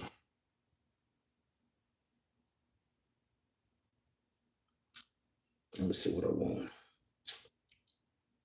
Slaughter, O King, let me see. Behold, there is not a descendant, no contradicts what I say. Met him. Let's go to the book of Hebrews, chapter 7 and verse 11. If you know that precept, I'll give it to me.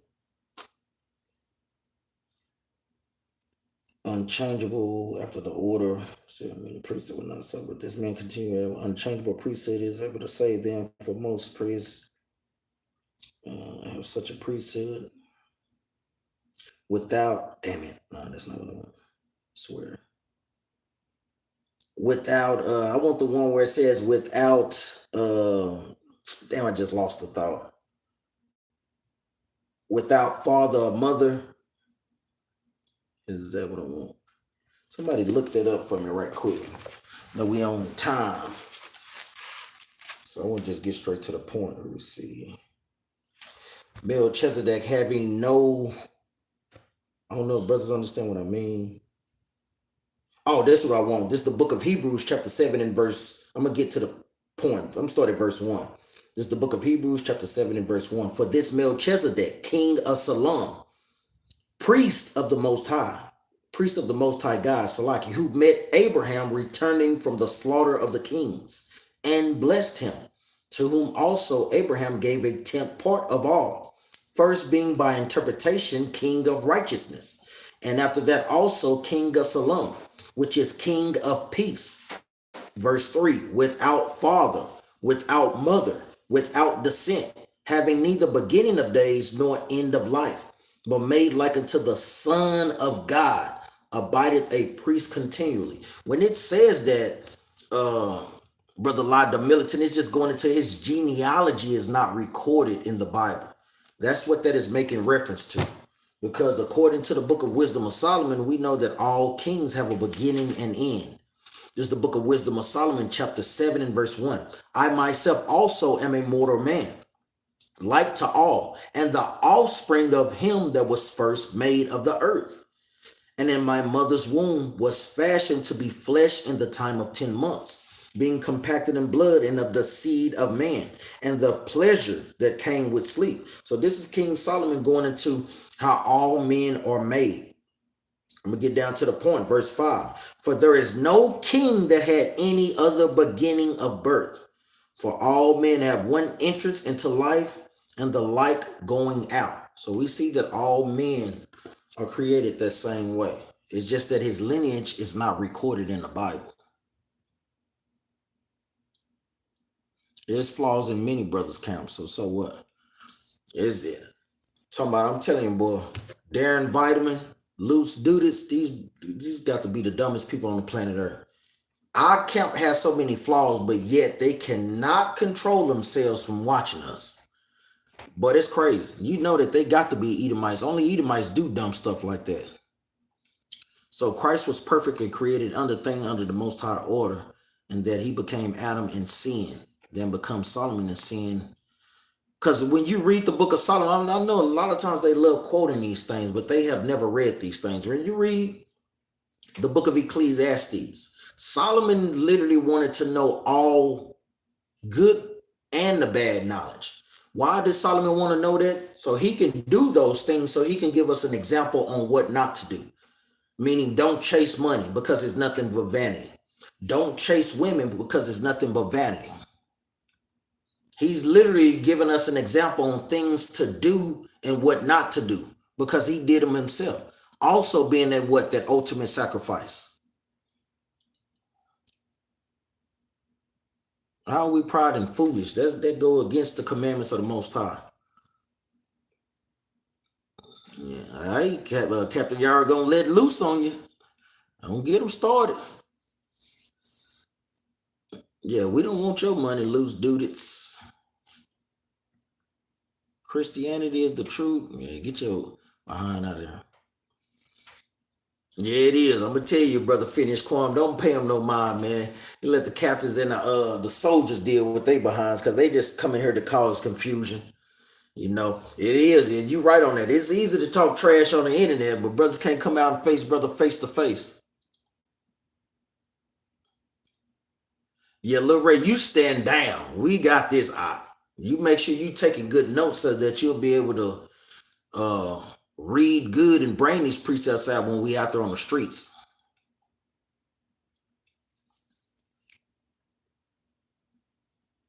Yeah, I know. We have to get that set up. Finish Quam. We will try to get that set up so brothers just can give on the YouTube arms or whatnot.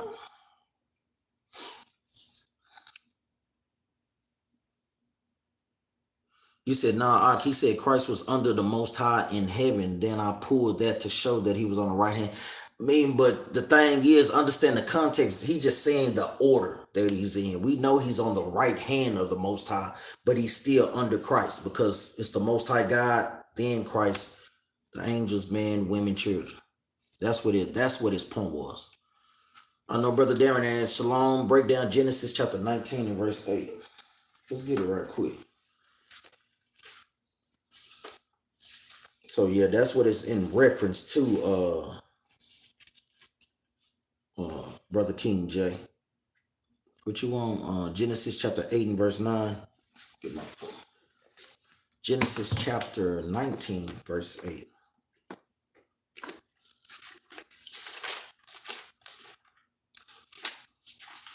This is the book of Genesis, chapter 19 and verse 8, and it reads, Behold now, I have two daughters which have not known man. Let me, I pray you, bring them out unto you, and ye do to them as it is good in your eyes. Only unto these men do nothing, for therefore came they under the shadow of my roof. Now we know that this is going into what? The evil men of Sodom, and is going into Lot willing to give his daughter. Because I'm going to tell you, it's certain sins that are higher and worse than others. Going into homosexuality and going into a man trying to rape another man. Rape in general is period, but it's considered heinous when it comes from a man trying to rape another man. Even going into so-called white men buck breaking some of our brothers in slavery, man. He did that to dominate the man and to humiliate the man so that, guess what? No other slaves will rise up against him. So Lot is basically offering his daughters, hey, y'all have sex with the women. Don't come in and try to rape the men. So that's what that's going into. Not saying that either. He's basically taking the lessers of two evils. You understand that, Brother Damien? This all that this is going into.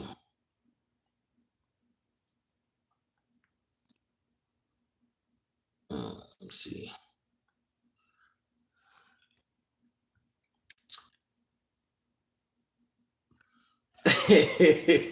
I know it kind of flexes your spirit, brother. Phoenix Corey, he said, I'm going to start going to the Christian platforms and scoff. They stay scoffing on our brothers. They do. But I'm going to tell you, man, don't pay it no mind. That's just prophecy being fulfilled. Christ warned us about these things. Hey, if they hated Christ, let them know that guess what? They going to hate us too, brother. So, like I said, that's why I tell brothers, leave the comments on there. Hey, they ain't doing nothing but making the Bible true. Just imagine they'll be the ones on here. They claim that they talking about Christ and on Christ's side, but if they was in Christ's time, they'll be the ones going at Christ. Nigga, we ain't got to keep them commandments. Nigga, your teaching is off. This, that, and that. We teaching the same thing that Christ did, and they hated him for it. So surely they're gonna hate us for it, man. I know, brother, like no other. Speaking of movies, so do you think we are in a simulation? No. We're not in a simulation now. And this is real life, brother, like no other. The Most High God just has it plays out like a movie. Meaning, you have good and bad characters. Israel is the good character. Edom, the so-called white man, is the bad character. They have taken and stolen our identity, going into the plot of the story. We're trying to fight to get our heritage and nationality and our kingdom back. Now it's getting to the climax to where he's going to send the nations to fight one against another, to come against us. Then the Most High God is going to send Christ at the end to save us by the hairs of our chinny chin chin.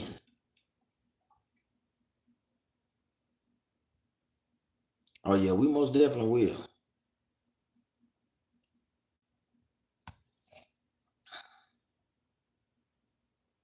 Yeah, it do, and that's what we tell, brother. When we see scoffers in here, they hate this truth, but they can't stop from coming on here, man.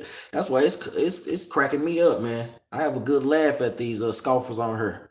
I don't never take it personal. Most High God gonna jack they behinds up though.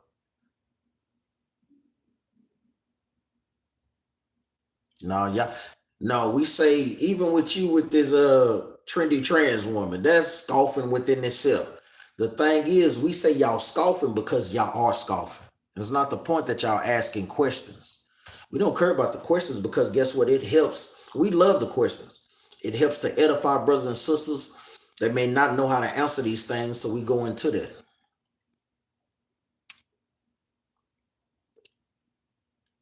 Yeah, we don't believe that. Damn well we believe that John the Baptist was in the truth. So we don't agree with that doctrine. There's many camps out here that teach differently. All camps are not going to be on one accord. We're going to be on one accord when Christ comes back. That's the point. Yeah, I know that we don't say that. Our SUPK brothers, man, we love them to death. We just don't agree with some of the things that they do. Jay got a good question. What's the second death? The second death when the Most High God put your spirit out. Let's go get that. I know Officer Yaakov put it in there early.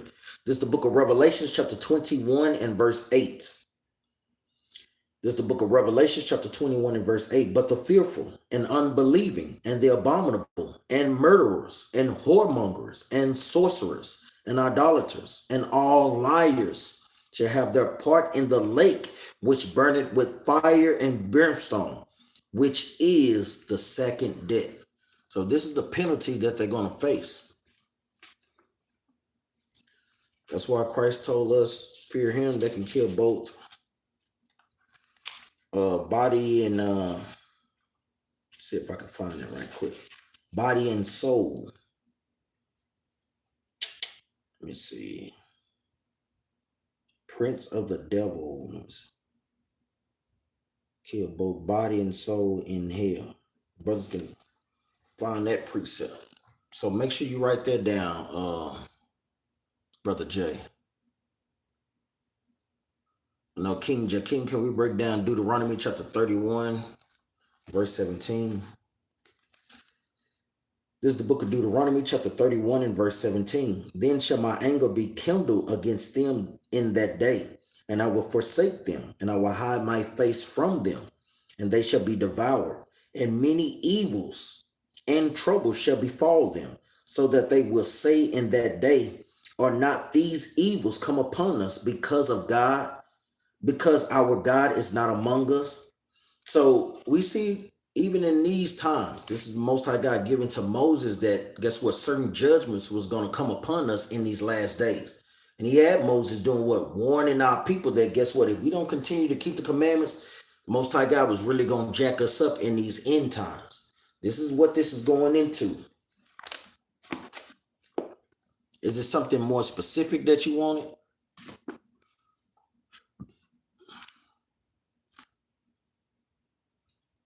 Well, now, like no other, we do say that. We disagree with that because the thing is, all these things were predestined. Even when we see it as, even if it doesn't say, thus saith the Lord, we literally see that as thus saith the Lord because all these things were predestined. The Most High God literally made everybody to do his will on the planet Earth. Yeah, we know, but we don't see the Trinity, the word Trinity in the Bible. So that's what we know that that's obviously off. Even when they go to 1 John chapter 5, verse 7, and these three are one, that's not saying that it's the Trinity. You don't see the Trinity there. The understanding is that they are all agreed together. Yeah, and you do have to pray for discernment.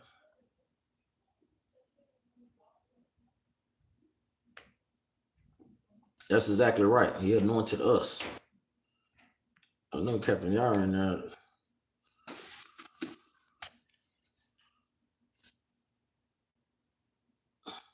Now, I'm going to tell you, servant is asking, what do you do if your child doesn't want to keep the Sabbath? Now, I'm going to tell you, if your child is your child and he's under your roof or the mom's roof and he's not paying bills, you better make his ass go to Sabbath class.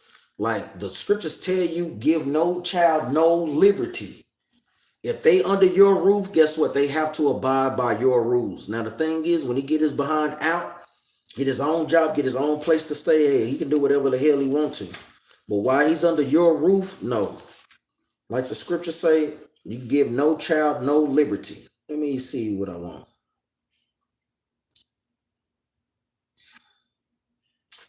This is the book of Sirach, chapter 30 and verse, I'm going to start at verse 8. And horse not broken becometh strong head, and a child left to himself will be willful.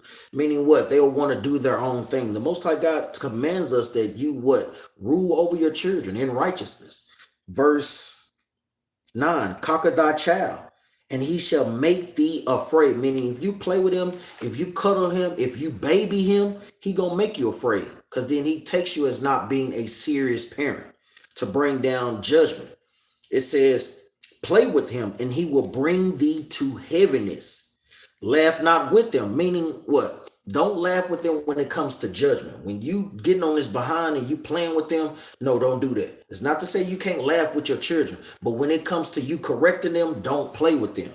It says, laugh not with him, lest thou have sorrow with him, and lest thou gnash thy teeth in the end. Verse 11 is the point. Give him no liberty in his youth, and wink not at his follies, bow down his neck while he is young, and beat him on the sides while he is a child, lest he wax stubborn and be disobedient unto thee. So I'm gonna tell you, brother servant or sister servant, if they're under your roof, you have to get on them and command them that they, guess what? Keep the Sabbath day. You can't play with them. And nobody said it's going to be easy.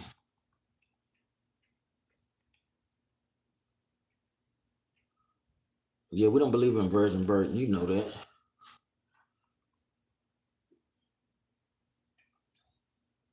Yeah, they ain't going to be able to stop this truth. That's right.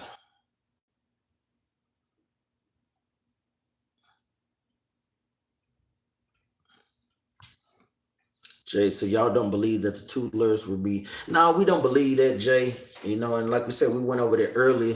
The thing is, we don't believe that doctrine because the point would be, I think that a doctrine that can be troublesome, because if our people believe that they can just be regenerated into the kingdom, that's as a license for them to commit sin right now. Well, if I'm just going to make it to the kingdom and be regenerated, hell, I'll take that lake of fire. I'll take them nuclear weapons, man. Boom, come kill me, Lord. And that it means that to them that they don't have to keep the commandments. What would be the point of them getting the kingdom? What would be the point for us striving to keep the commandments now if we all just gonna get the kingdom anyway? You know, to us, it doesn't make any sense on that point. Thanks, Brother Judah King. Matthew chapter 10, verse 28. Now, Captain, y'all, that was the precept I was looking for, where the Most High God is telling people to fear not him that can kill a body, but fear him that has the power to kill both body and soul in hell. So thanks, all praise, man. That's what we're here for. Fitness Quorum question, does Philippians or what does it mean? It says thought. Yes. Now the thing is, they say when you go into the Greek, I know Brother Yaol was breaking this down perfectly with the sons of thunder, but it's basically saying the Most High God, Christ didn't make himself equal with the Most High. That's all that is basically saying. He is not equal, and that lines up with the other scriptures.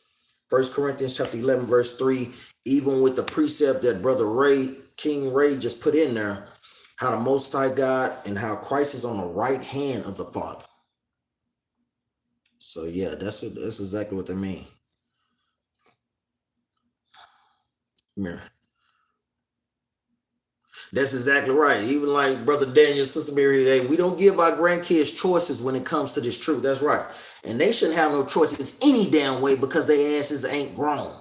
You know, when they get, I don't give it, hey, a servant, is he still in your household? And nobody said it was going to be easy. I'm going to tell you, man, sometimes you have to give kids tough love. You're going to keep these commandments while you're in here. While you in under my roof, and you abide by my rules. You know, so you have to do those things. And I know, like I said, it's not going to be easy, you know, because I know you're probably just new into the truth, but it is what it is. Hey, the truth ain't easy.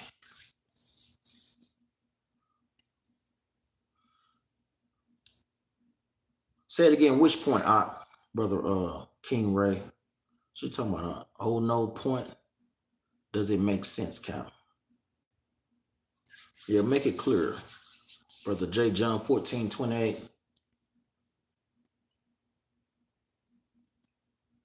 Yeah, he was mad at them for some sin that they basically committed. So he basically had Satan to tempt King David to basically jack up the children of Israel, and he gave them choices. So yeah, that's exactly what that is. I know, like no other. But wait, if the 2/3 won't be regenerated, wouldn't that mean that the Most High God has forsaken his chosen people? And why would the heathen be there serving us, but not? And that's a good question. You know, that's a great question. The thing is, a lot of the heathen gonna be put to death too. Remember, the heathen punishment is what? Is death. But the thing is, they was made to be our servants, and it was also made to be what? Our punishment when we break God's commandments. But the key is, this is the point. The Israelites are held to a higher standard because we are the ones that got the truth. And that's the point that I think brothers miss. We're held to a higher standard, man. Give me that in 1 Peter's. Is that what I want?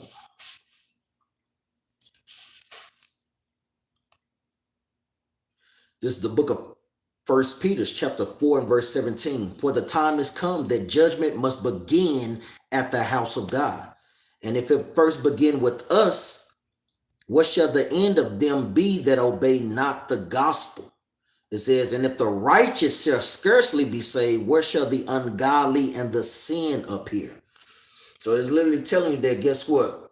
Judgment gonna start at us, because guess what? We're the ones that got the commandments. We're held to a higher standard than the other nations. The Most High God don't give a damn about them, and they gonna receive judgment too. Best believe all these nations that came against Israel, they will be destroyed. That's why the so-called white man, he's gonna be completely wiped off the map, man. Completely, because he's at the forefront of our oppression. But the Ishmaelites, the Chinese, the Japanese, the Moabites, the Ammonites, all these nations that came against us and had a hand in our destruction and oppression, they gonna be wiped out, man. Even like Razatah put in the second Maccabees chapter 4 verse 17. No, Most High God is saving those things up to the height of it, man. And he's going to rain down wrath upon them, man. And the ones that's not going to be destroyed, that's captivity. I'm going to tell you, man, a lot of heathen will rather die than serve the Israelites in captivity, man. They will rather die.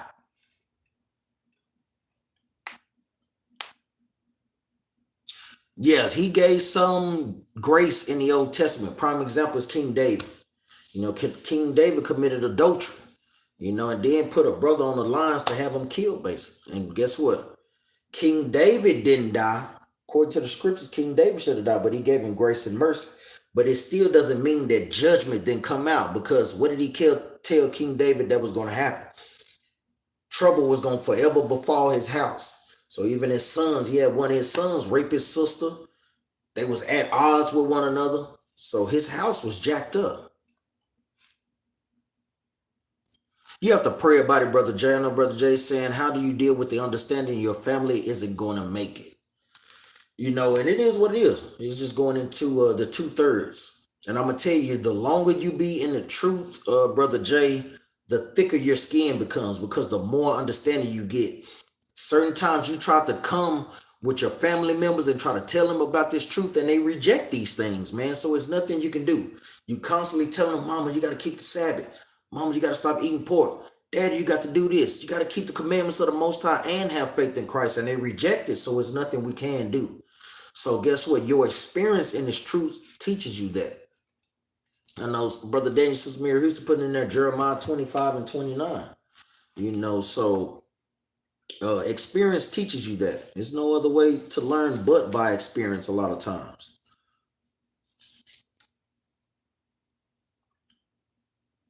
Yeah, that's right. It's literally naming all these kingdoms that will be destroyed. He names them time and time again. He names them Jeremiah 51. He names them Jeremiah 49. Names them Obadiah. You know.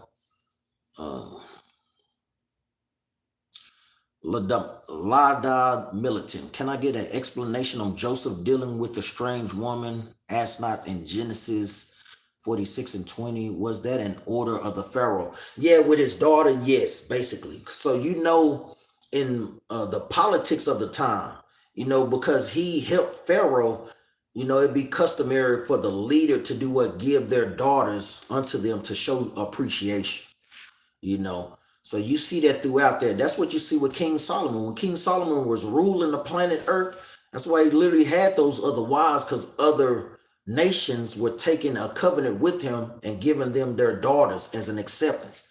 Like, hey, we agree with you to be over you, and you could have my daughter as custom to that. So that's what that goes into, the politics of that time.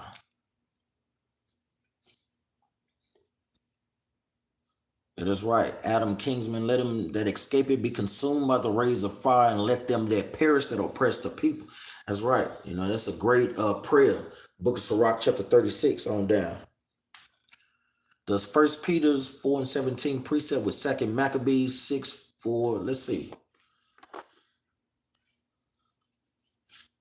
First Peter's 4 and 17. This is the book of First Peter, chapter 4, verse 17. For the time has come that the judgment must begin at the house of Israel. The one we just read. So now let's get Second Maccabees 6 Well, look how my Maccabees, my Apocrypha look. I'm talking about this mud shredded. The book of 2nd Maccabees, chapter 6, verse 11. And others that had run together into caves. Is that what you want? 2nd Maccabees, what? 4:11 through 14. Not for destruction, but for chastening. Now there's other nations that were. Now, yeah, you can. At least it come to the height of the sins. You know, I thought that was the one that Razatop was pulling, but that was the one that I was thinking of. Brother Sam, you're right. It's sad and can feel lonely. Yeah, you can feel lonely in this truth, especially if your family members are not in this truth with you. That's why the Most High God commands us that we do what? Gather amongst our people. You know.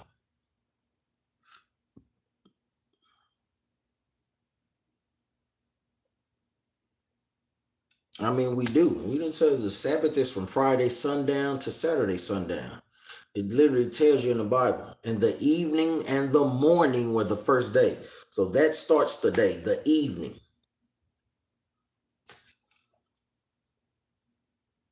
Isaiah 14:21, that's right. It was both. So you had the Romans that actually went through with the execution, but it was our people that put them there. You know, so their blood is on both of them hands. Even Christ said, the one that pierced his side, he gonna see Christ in the end, as well as the wicked Israelites that did that as well. So it was both of them. No, because nowhere in the Bible says that. You know, the prophets of the Most High God are men. Shalom, angels of elect.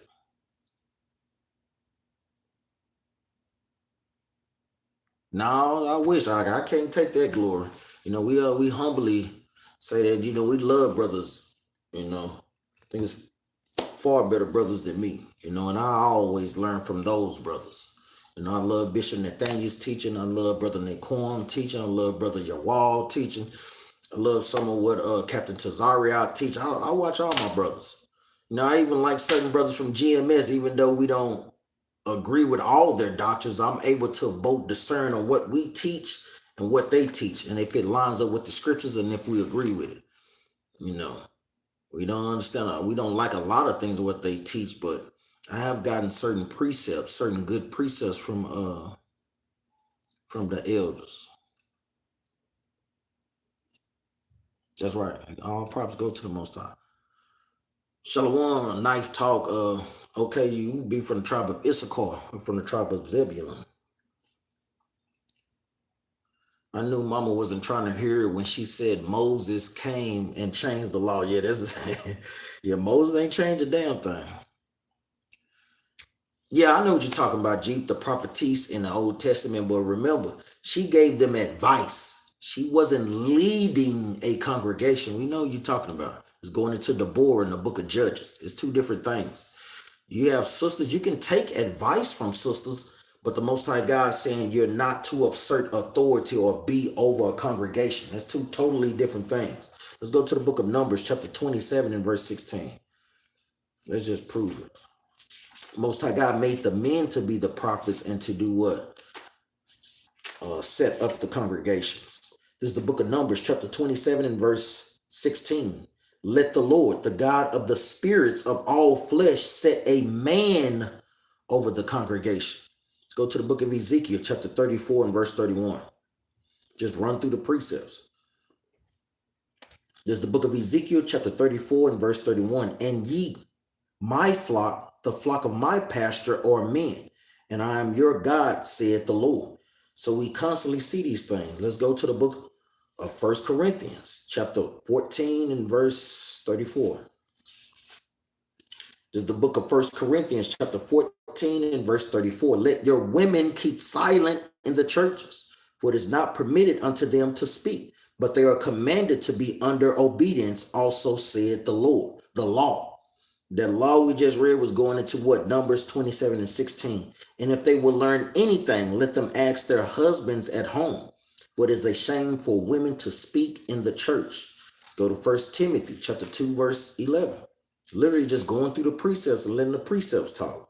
Just the book of 1 Timothy chapter 2 verse 11. Let the woman learn in silence with all subjection, but I suffer not a woman to teach, nor to assert authority over the man, but to be in silence. Now the Most High God goes into details on this, on why he has it set up that way.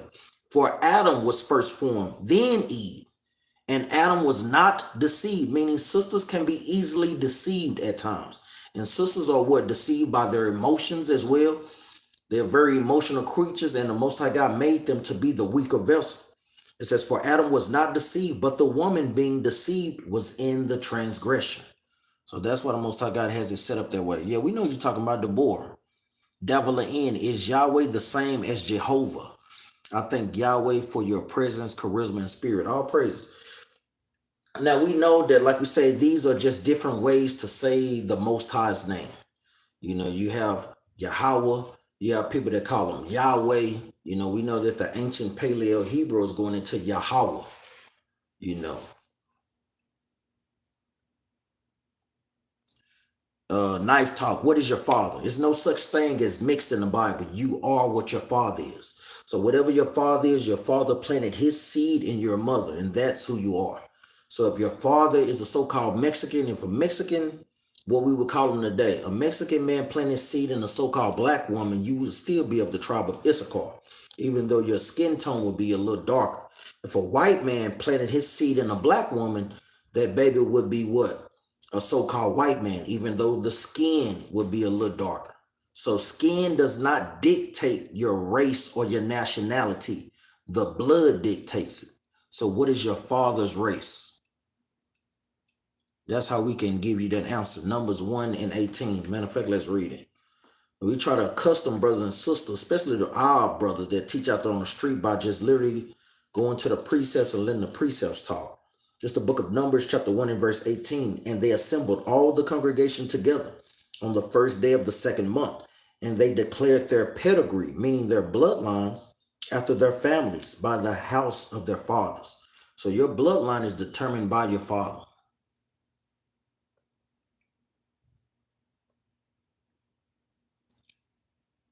All praise, that's what we're here for. You know, y'all think that asking us questions helps y'all, but it helps us as well too to stay fresh on precepts. You know, we love answering brothers and sisters questions, and it helps us go over some things that we want to perfect as well. We're constantly trying to perfect our crafts as being leaders, you know, and ministers that teach out on the streets.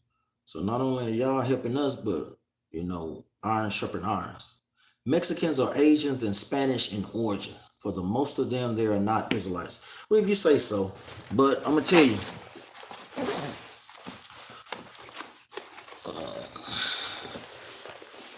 you know, we got books. I'm talking about books upon books. I'm talking about, say, Israelites don't be playing no games. So I got this book called Ancient American Indians, Their Origins, Civilizations, and Old World Connections. You literally have books that white men have written saying that that the Mexicans are Israelites. You got this book called Black Indians. So you have many historical books that filter through the Bible that disagrees with what you're teaching. Then you got this book called The Lost Tribes and Promised Lands. A great, great book to read. The Origins of American Racism by Ronald Sanders. This is literally identifying that the so-called white man or the Spaniards that came over here knew that that Mexicans are Israelites. So, you know, it totally disagrees with what you just said. No, we don't believe that. They can give advice, but they're not made to break down prophecies in the Bible. What's the definition of prophet according to the Talmud? We don't read the Talmud, so we don't give a damn. You know, the Talmud is a book that the so-called white man made up to justify himself as being God's chosen people. If you God's chosen people, this is the only book that you need. That's why they don't like that we actually know how to read now, because the prophecies in the Bible, the curses in the Bible lines up with who we are. We don't need to make another book. You don't need to make a book of the Negroes and a book of the Latinos. No, all we need is the Bible that justifies us from being as God's chosen people. Vince, if a Mexican is originally from Spain or Mongolia, are they Israelites? Remember, Israel was scattered to the four corners of the planet. You got Israelites in China. You got Israelites in Japan. Israelites in Africa. Israelites in Australia. Under the heaven means we're everywhere. So it depends on your father. I don't know. People get this false concept. Whatever land that you in, that's what race you are. That makes no sense. No, your blood determines your race. Because even Genghis Khan conquered many nations that were over there and had sex with many people over there. You know, it doesn't make them that nationality. So you are what your father is, going back to the Bible. Yeah, I know. I know you know my brother. I know you Esau. You know, but we still give answers to Esau. We don't give a damn. We know y'all going into captivity. I don't take it personal. Hey, I know your judgment. You know your judgment. Hey, I'm okay with that. So if I called you brother, I'd take that back. I damn sure didn't mean to call you brother. And I don't think I did. Said BattleAxesofTMH from the tribe of Ephraim. I've been avoiding these brothers, but it's time to accept the truth. That's right. And fight what was ingrained, brainwashing, programmed by lost Israel. That's right. You know, that's one thing that you should do. I know a lot of times we're mad at the brothers that the Most High God have out there on the corners. But just sit and listen. You know, just like medicine. Medicine doesn't always taste good, but it's good for you. So the things that you may not hear, you may not like it because you're so used to Christianity, but see and dissect the substance of, and you'll find that these things are true, man. So all praise, you will be from the tribe of Ephraim. All praise the burning bush. Give them some milk. Yeah, that too. Yeah, I'm like Captain. Yeah, all praises, Vince. Yeah, I hope they die and I hope they burn in hell. Like channeling my what's his name? My boy, Samuel Jackson.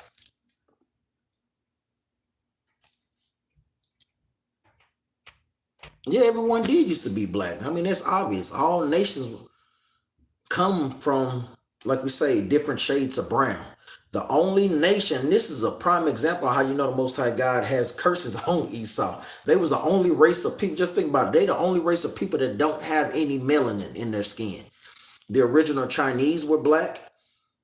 The original Japanese were black. The East Indians have a dark tones. You got Africans that are originally dark skinned. The original Greeks were dark skinned. The only race of people that didn't have any melanin is the so-called white man or red man. Bob Marley was white since his father was white. That's exactly right. It's a perfect example of that. I'm talking about Jeep dumb as hell, so everyone is an Israelite. Did we say that? I'm talking about they'll literally just put words in your mouth and listen to what they want to. If you think everybody is an Israelite, so be it. That's dumb as hell. I'm like Reztai, Edomite. Put that mug up in there for real. Got a wall, Ak, Ezra, yeah, Romans chapter 9, verse 7. That's exactly right, man. That's a perfect precept for that. Yeah, what does that have to be with Esau being white or red? We don't say that Israelites are everywhere. So these people are crazy, man. But that's why we love going to the Bible, man. To prove them wrong. This is the book of Acts, chapter 2 and verse 5. And there were dwelling in Jerusalem Jews, devout men out of every nation under heaven. Who was dwelling in every nation? Jews. And they were all amazed and marveled, saying one to another, Behold, are not all these which speak Galileans? And how hear we every man in our own tongue wherein we were born, Parthians, Medes, and Elamites. This is going into places in Persia. It's going into places in East India.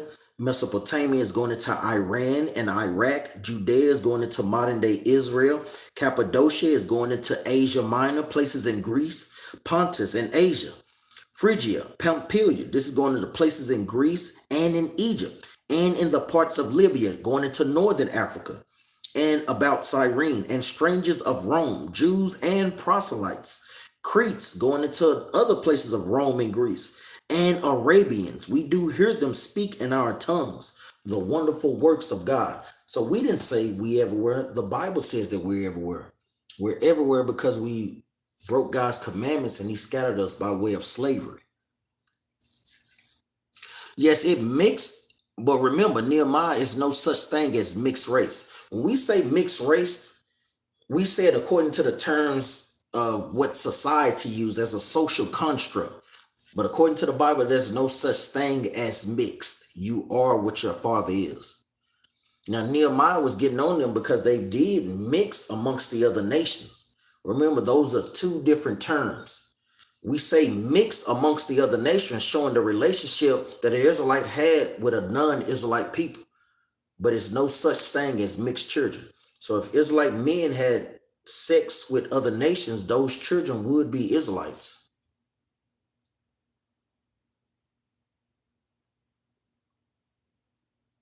We never said that. Vince, we know damn well you an Edomite because you dumb as hell. Said that means Israelites diluted every race blood. And now, no, that's what Esau has done. That's why these nations around her are lightened up. The so-called Chinese have lightened up because you have those nations spreading their genes amongst them. It's the opposite. And Esau still does exist. The Bible tells us that there is no end of all the people. That's right. And Officer Barricade just put it in there. That's the spirit, man. And we literally just gonna read it. There's no end of all the people. So Esau, wicked behind, is still around. Hell, we talking to one right now, Vince. Esau is your daddy. This is the book of Ecclesiastes, chapter 4, verse 16. There is no end of all the people, even of all that have been before them. They also that come after shall not rejoice in him. Surely this also is vanity and vexation of spirit. So they still around. That's a good question. The Most High God made y'all to have leprosy. All you have to do is read Genesis chapter 25, verse 25. That's why Moses, when Esau came out, he said, in red. Never did you hear about them describing the color or the way that Jacob looked. You know, you only describe Esau's description because that was leprosy. They had never seen a baby on the planet Earth look that way before Esau was born. That's what we call y'all red. That's why y'all call red necks down south. Y'all not actually white. You know, y'all not actually the color of this napkin. You know, y'all come from different shades of red. So yeah, that's the beginning. Esau, he's the pappy. He's y'all pappy, man. Yeah, you wish you was Japhet. Now he want to be Japhet, but he just said he was white. Yeah. Now the Bible says that y'all Esau. And I'm going to tell you, y'all know deep down that y'all are Esau, man. You know that y'all going to pay for all the atrocities that your people have caused on the planet Earth. Yeah, that's right. So are they like, they're exactly right, Carissa. They're also, those are the modern terms that we use today. Leprosy, albino, vertilago. Vertilago is the more medical term. You know, albino is the more modern day terms that we use today to call so-called white man. He's an albino or has leprosy. Jeep, you are dumb. Well, if you have to say that you're smart and intelligent and beautiful, I mean, it means that you ain't.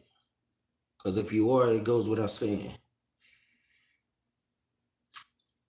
Damien, Micah chapter 7. I'm going to get a few more, then we're finna get up out of here. No, I have to start getting on here a little earlier. That way I can go longer. This is the book of Micah chapter 7 and verse 5. Trust ye not in a friend. Put ye not confidence in a God. Keep the doors of thy mouth far. Keep the doors of thy mouth from her that lieth in thy bosom. And the Bible is self-explanatory. You know, even on that, meaning what? When you're with your wife, don't be pillow talking, you know, saying, it's not that y'all cannot talk, but you're not saying things that she doesn't need to hear.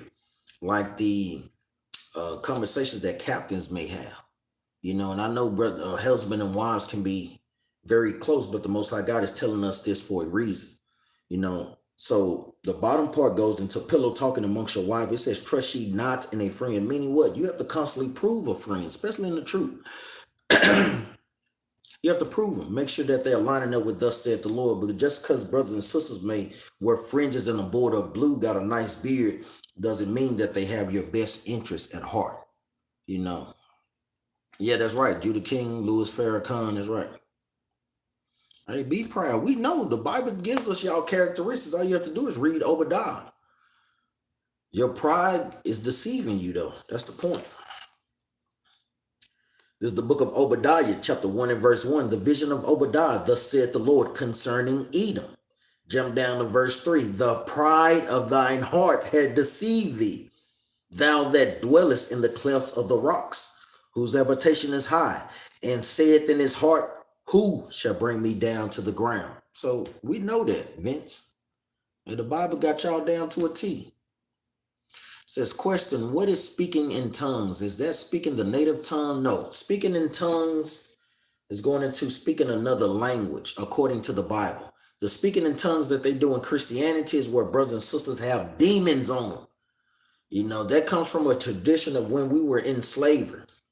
So-called white man had the black man up there teaching our people his Christianity, and if our people wasn't hooting and hollering and if they wasn't doing that, he put their behinds back in the cotton field. So they did that to show that, guess what? Hey, we paying attention. They do. Remember, our people would do anything to stay out of that cotton field. Let's go to the book of 1 Corinthians. Is that what I want?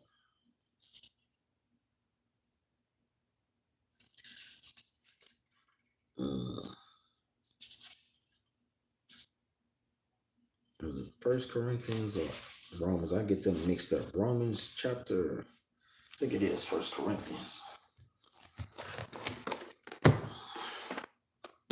Oh, can't lose that.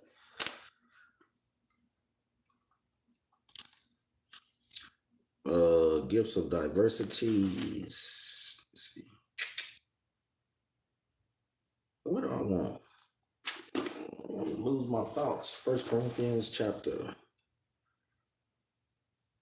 Brothers got the precepts. Let me see. Is it Romans 9? 1 Corinthians chapter 14. This is the book of the book of 1 Corinthians chapter 14 and verse number 2. For he that speaketh in an unknown tongue speaketh not unto men, but unto God. For no man understandeth him, howbeit in the spirit he speaketh mysteries. So when you speaking in Christianity has convoluted this. They thinking that this is talking in a language you cannot understand, like babbling. But no, what this is really talking about is another language. You may have certain brothers that we may have to reach after that may not speak English. You know, this is what this is going into. It says, but he that prophesies speaketh unto men to edification and exhortation and comfort. He that speaketh in an unknown tongue edified himself, but he that prophesied edified the church. So you want to make sure when brothers and sisters when brothers are teaching, you want to speak in a language that's easily understood. No one can understand you when you are babbling. And it says that you are speaking to the Most High, you know, because he knows in your mind you only babbling. People looking at you like, what the hell is that, man? No, when you teaching, you want to teach in a language that people can understand. Let's jump down and get to the point. Verse 19, yet in the church, I had rather speak 5 words with my understanding, that by my voice I might teach others also, than 10,000 words in an unknown tongue. Brethren, be not children in understanding, howbeit in malice be ye children, but in understanding be men. In the law it is written, with men of other tongues and other lips will I speak unto this people, and yet for all that they will not hear me, saith the Lord. So it's literally telling you that we no longer speak the Hebrew, ancient Hebrew, so now we speak English, so we speak and teach our people in English. This has nothing to do with babblings that they do in church. So 1 Corinthians chapter 14 is a good chapter to read to get more understanding on that. Yeah, that's right. Yeah, that's right. That's how we know y'all Esau. We know that, Vince. Y'all do rule everything. But the Most High God said, y'all will build, but he will throw down. Yeah, you wish y'all was Jacob. Where in the scriptures did it say that Jacob will be ruling everything in the last days? You don't see that. Because if Jacob was ruling everything in the last days, why would Christ come back to save us? Ha ha. Gotcha, Esau. Yeah, I didn't call you brother. Unless you're talking to somebody else. That Brother Damon, he broke the brotherly covenant, so that's null and void. When they put us in slavery, Brother Damon, according to Amos chapter 1, verse 8, they broke the brotherly covenant. They broke that covenant. This is the book of Amos, chapter 1 and verse 11. Thus saith the Lord, for 3 transgressions of Edom, and for 4, I will not turn away the punishment thereof, because he did pursue his brother with the sword, and did cast off all pity, and his anger did tear perpetually, and he kept his wrath forever. Verse 9, thus saith the Lord, for 3 transgressions of Tyrus, and for 4, I will not turn away the punishment thereof, because they delivered up the whole captivity to Edom, and he remembered not the brotherly covenant. So they broke that brotherly covenant, Brother Damien. And we see that I'm talking about, boy, if the Bible is not a true book, it literally said that he kept this anger and his hatred perpetually. And look what Vince just put up in the chat. He literally shows that he hates us by putting niggers in the chat. I mean, boy, you got to love the Bible, man. Talking about, hey, they always say, ain't he on time? Always on time. Man, that was just perfect on time, man. That's exactly right. Man, that thing funny as hell, ain't it, Officer Barry Carr? He literally just showed his characteristics and his spirit. Yeah, I mean, it's Israelites in the Filipinos. We have a brother that's over in the Filipinos. He was with us for a while, you know. I don't know, I hadn't talked to him in a while. You know, I know Captain Jerubbaal still talk to him, but remember, the armies, the American armies were in everywhere. So you had black people in the armies that are Israelites. So, I mean, come on.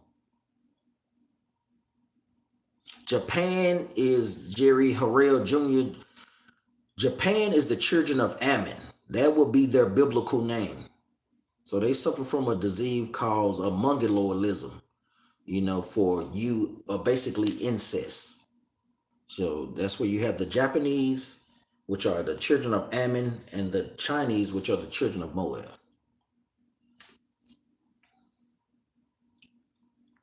That's exactly right, Brother Abraham Kinsman. Japan is Ammon, that's right.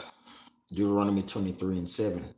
But thou shalt not abhor an Edomite, for he is thy brother. That's why I read you that. So you know Deuteronomy, the book of Amos, is after that. So the Most High God is literally showing you that since they broke the brotherly covenant, guess what? That covenant is none and void.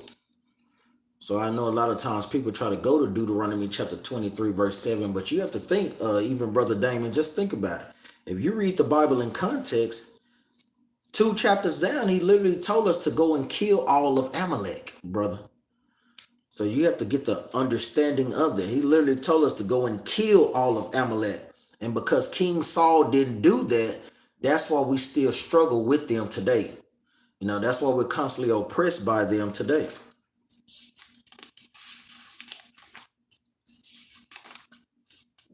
Books down, he's literally telling them to kill Amalek.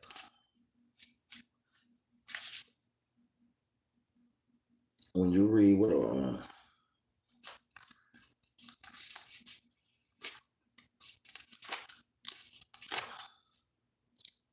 the Amalekites in the time of 1 Samuel, that was Saul's job to kill all of Amalek, you know, tribe of Edom. All praise God. How do you guys learn all this stuff? It takes time. I've been in the truth going on about 10 years now. So it takes time. You just don't learn these things overnight. It takes time. You have to read and follow the instructions that God gives us. God tells us how to understand the Bible by what? Psalms 111 and 10. You have to be keeping the commandments. Then you have to read it precept upon precept. The Bible is hard to understand. It's not written how we speak, so it's hard to understand what it's talking about. Well, now you have to be keeping the commandments, sis. This is the book of Psalms 111 and 10. And you have to actually be doing the things in the Bible. When brothers and sisters don't have a good understanding about the Bible, they're not following the directions that the Most High God told them. It's the book of Psalms 111 and 10. The fear of the Lord is the beginning of wisdom. A good understanding have all they that do his commandments. So we give all honor and praises to the Most High. Sorry for brothers and sisters. Yeah, we understand, Brother Damon. Hey, these are questions that our people ask all the time, so we don't have a problem with it. You all right? Sorry, yeah, exactly. Who you telling, sis? Yeah, that's right. Psalms 11, that's right. Look at he trying to get it in. He trying to get that hatred in before we Damn, them boy, them Edomites be hell, boy.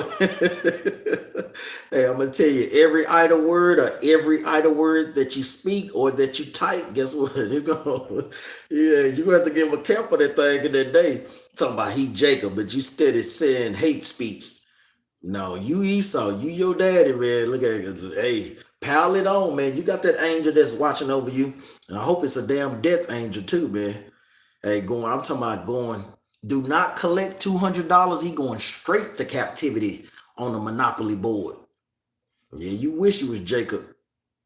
We always tell, give all honor and praise to the Most High and to his son, Yahweh Shah. We always love to give a commandment after we teach. Let's go to the book of Revelations. I'm going to make sure. I have to get on myself even more and more, with this mixed up schedule.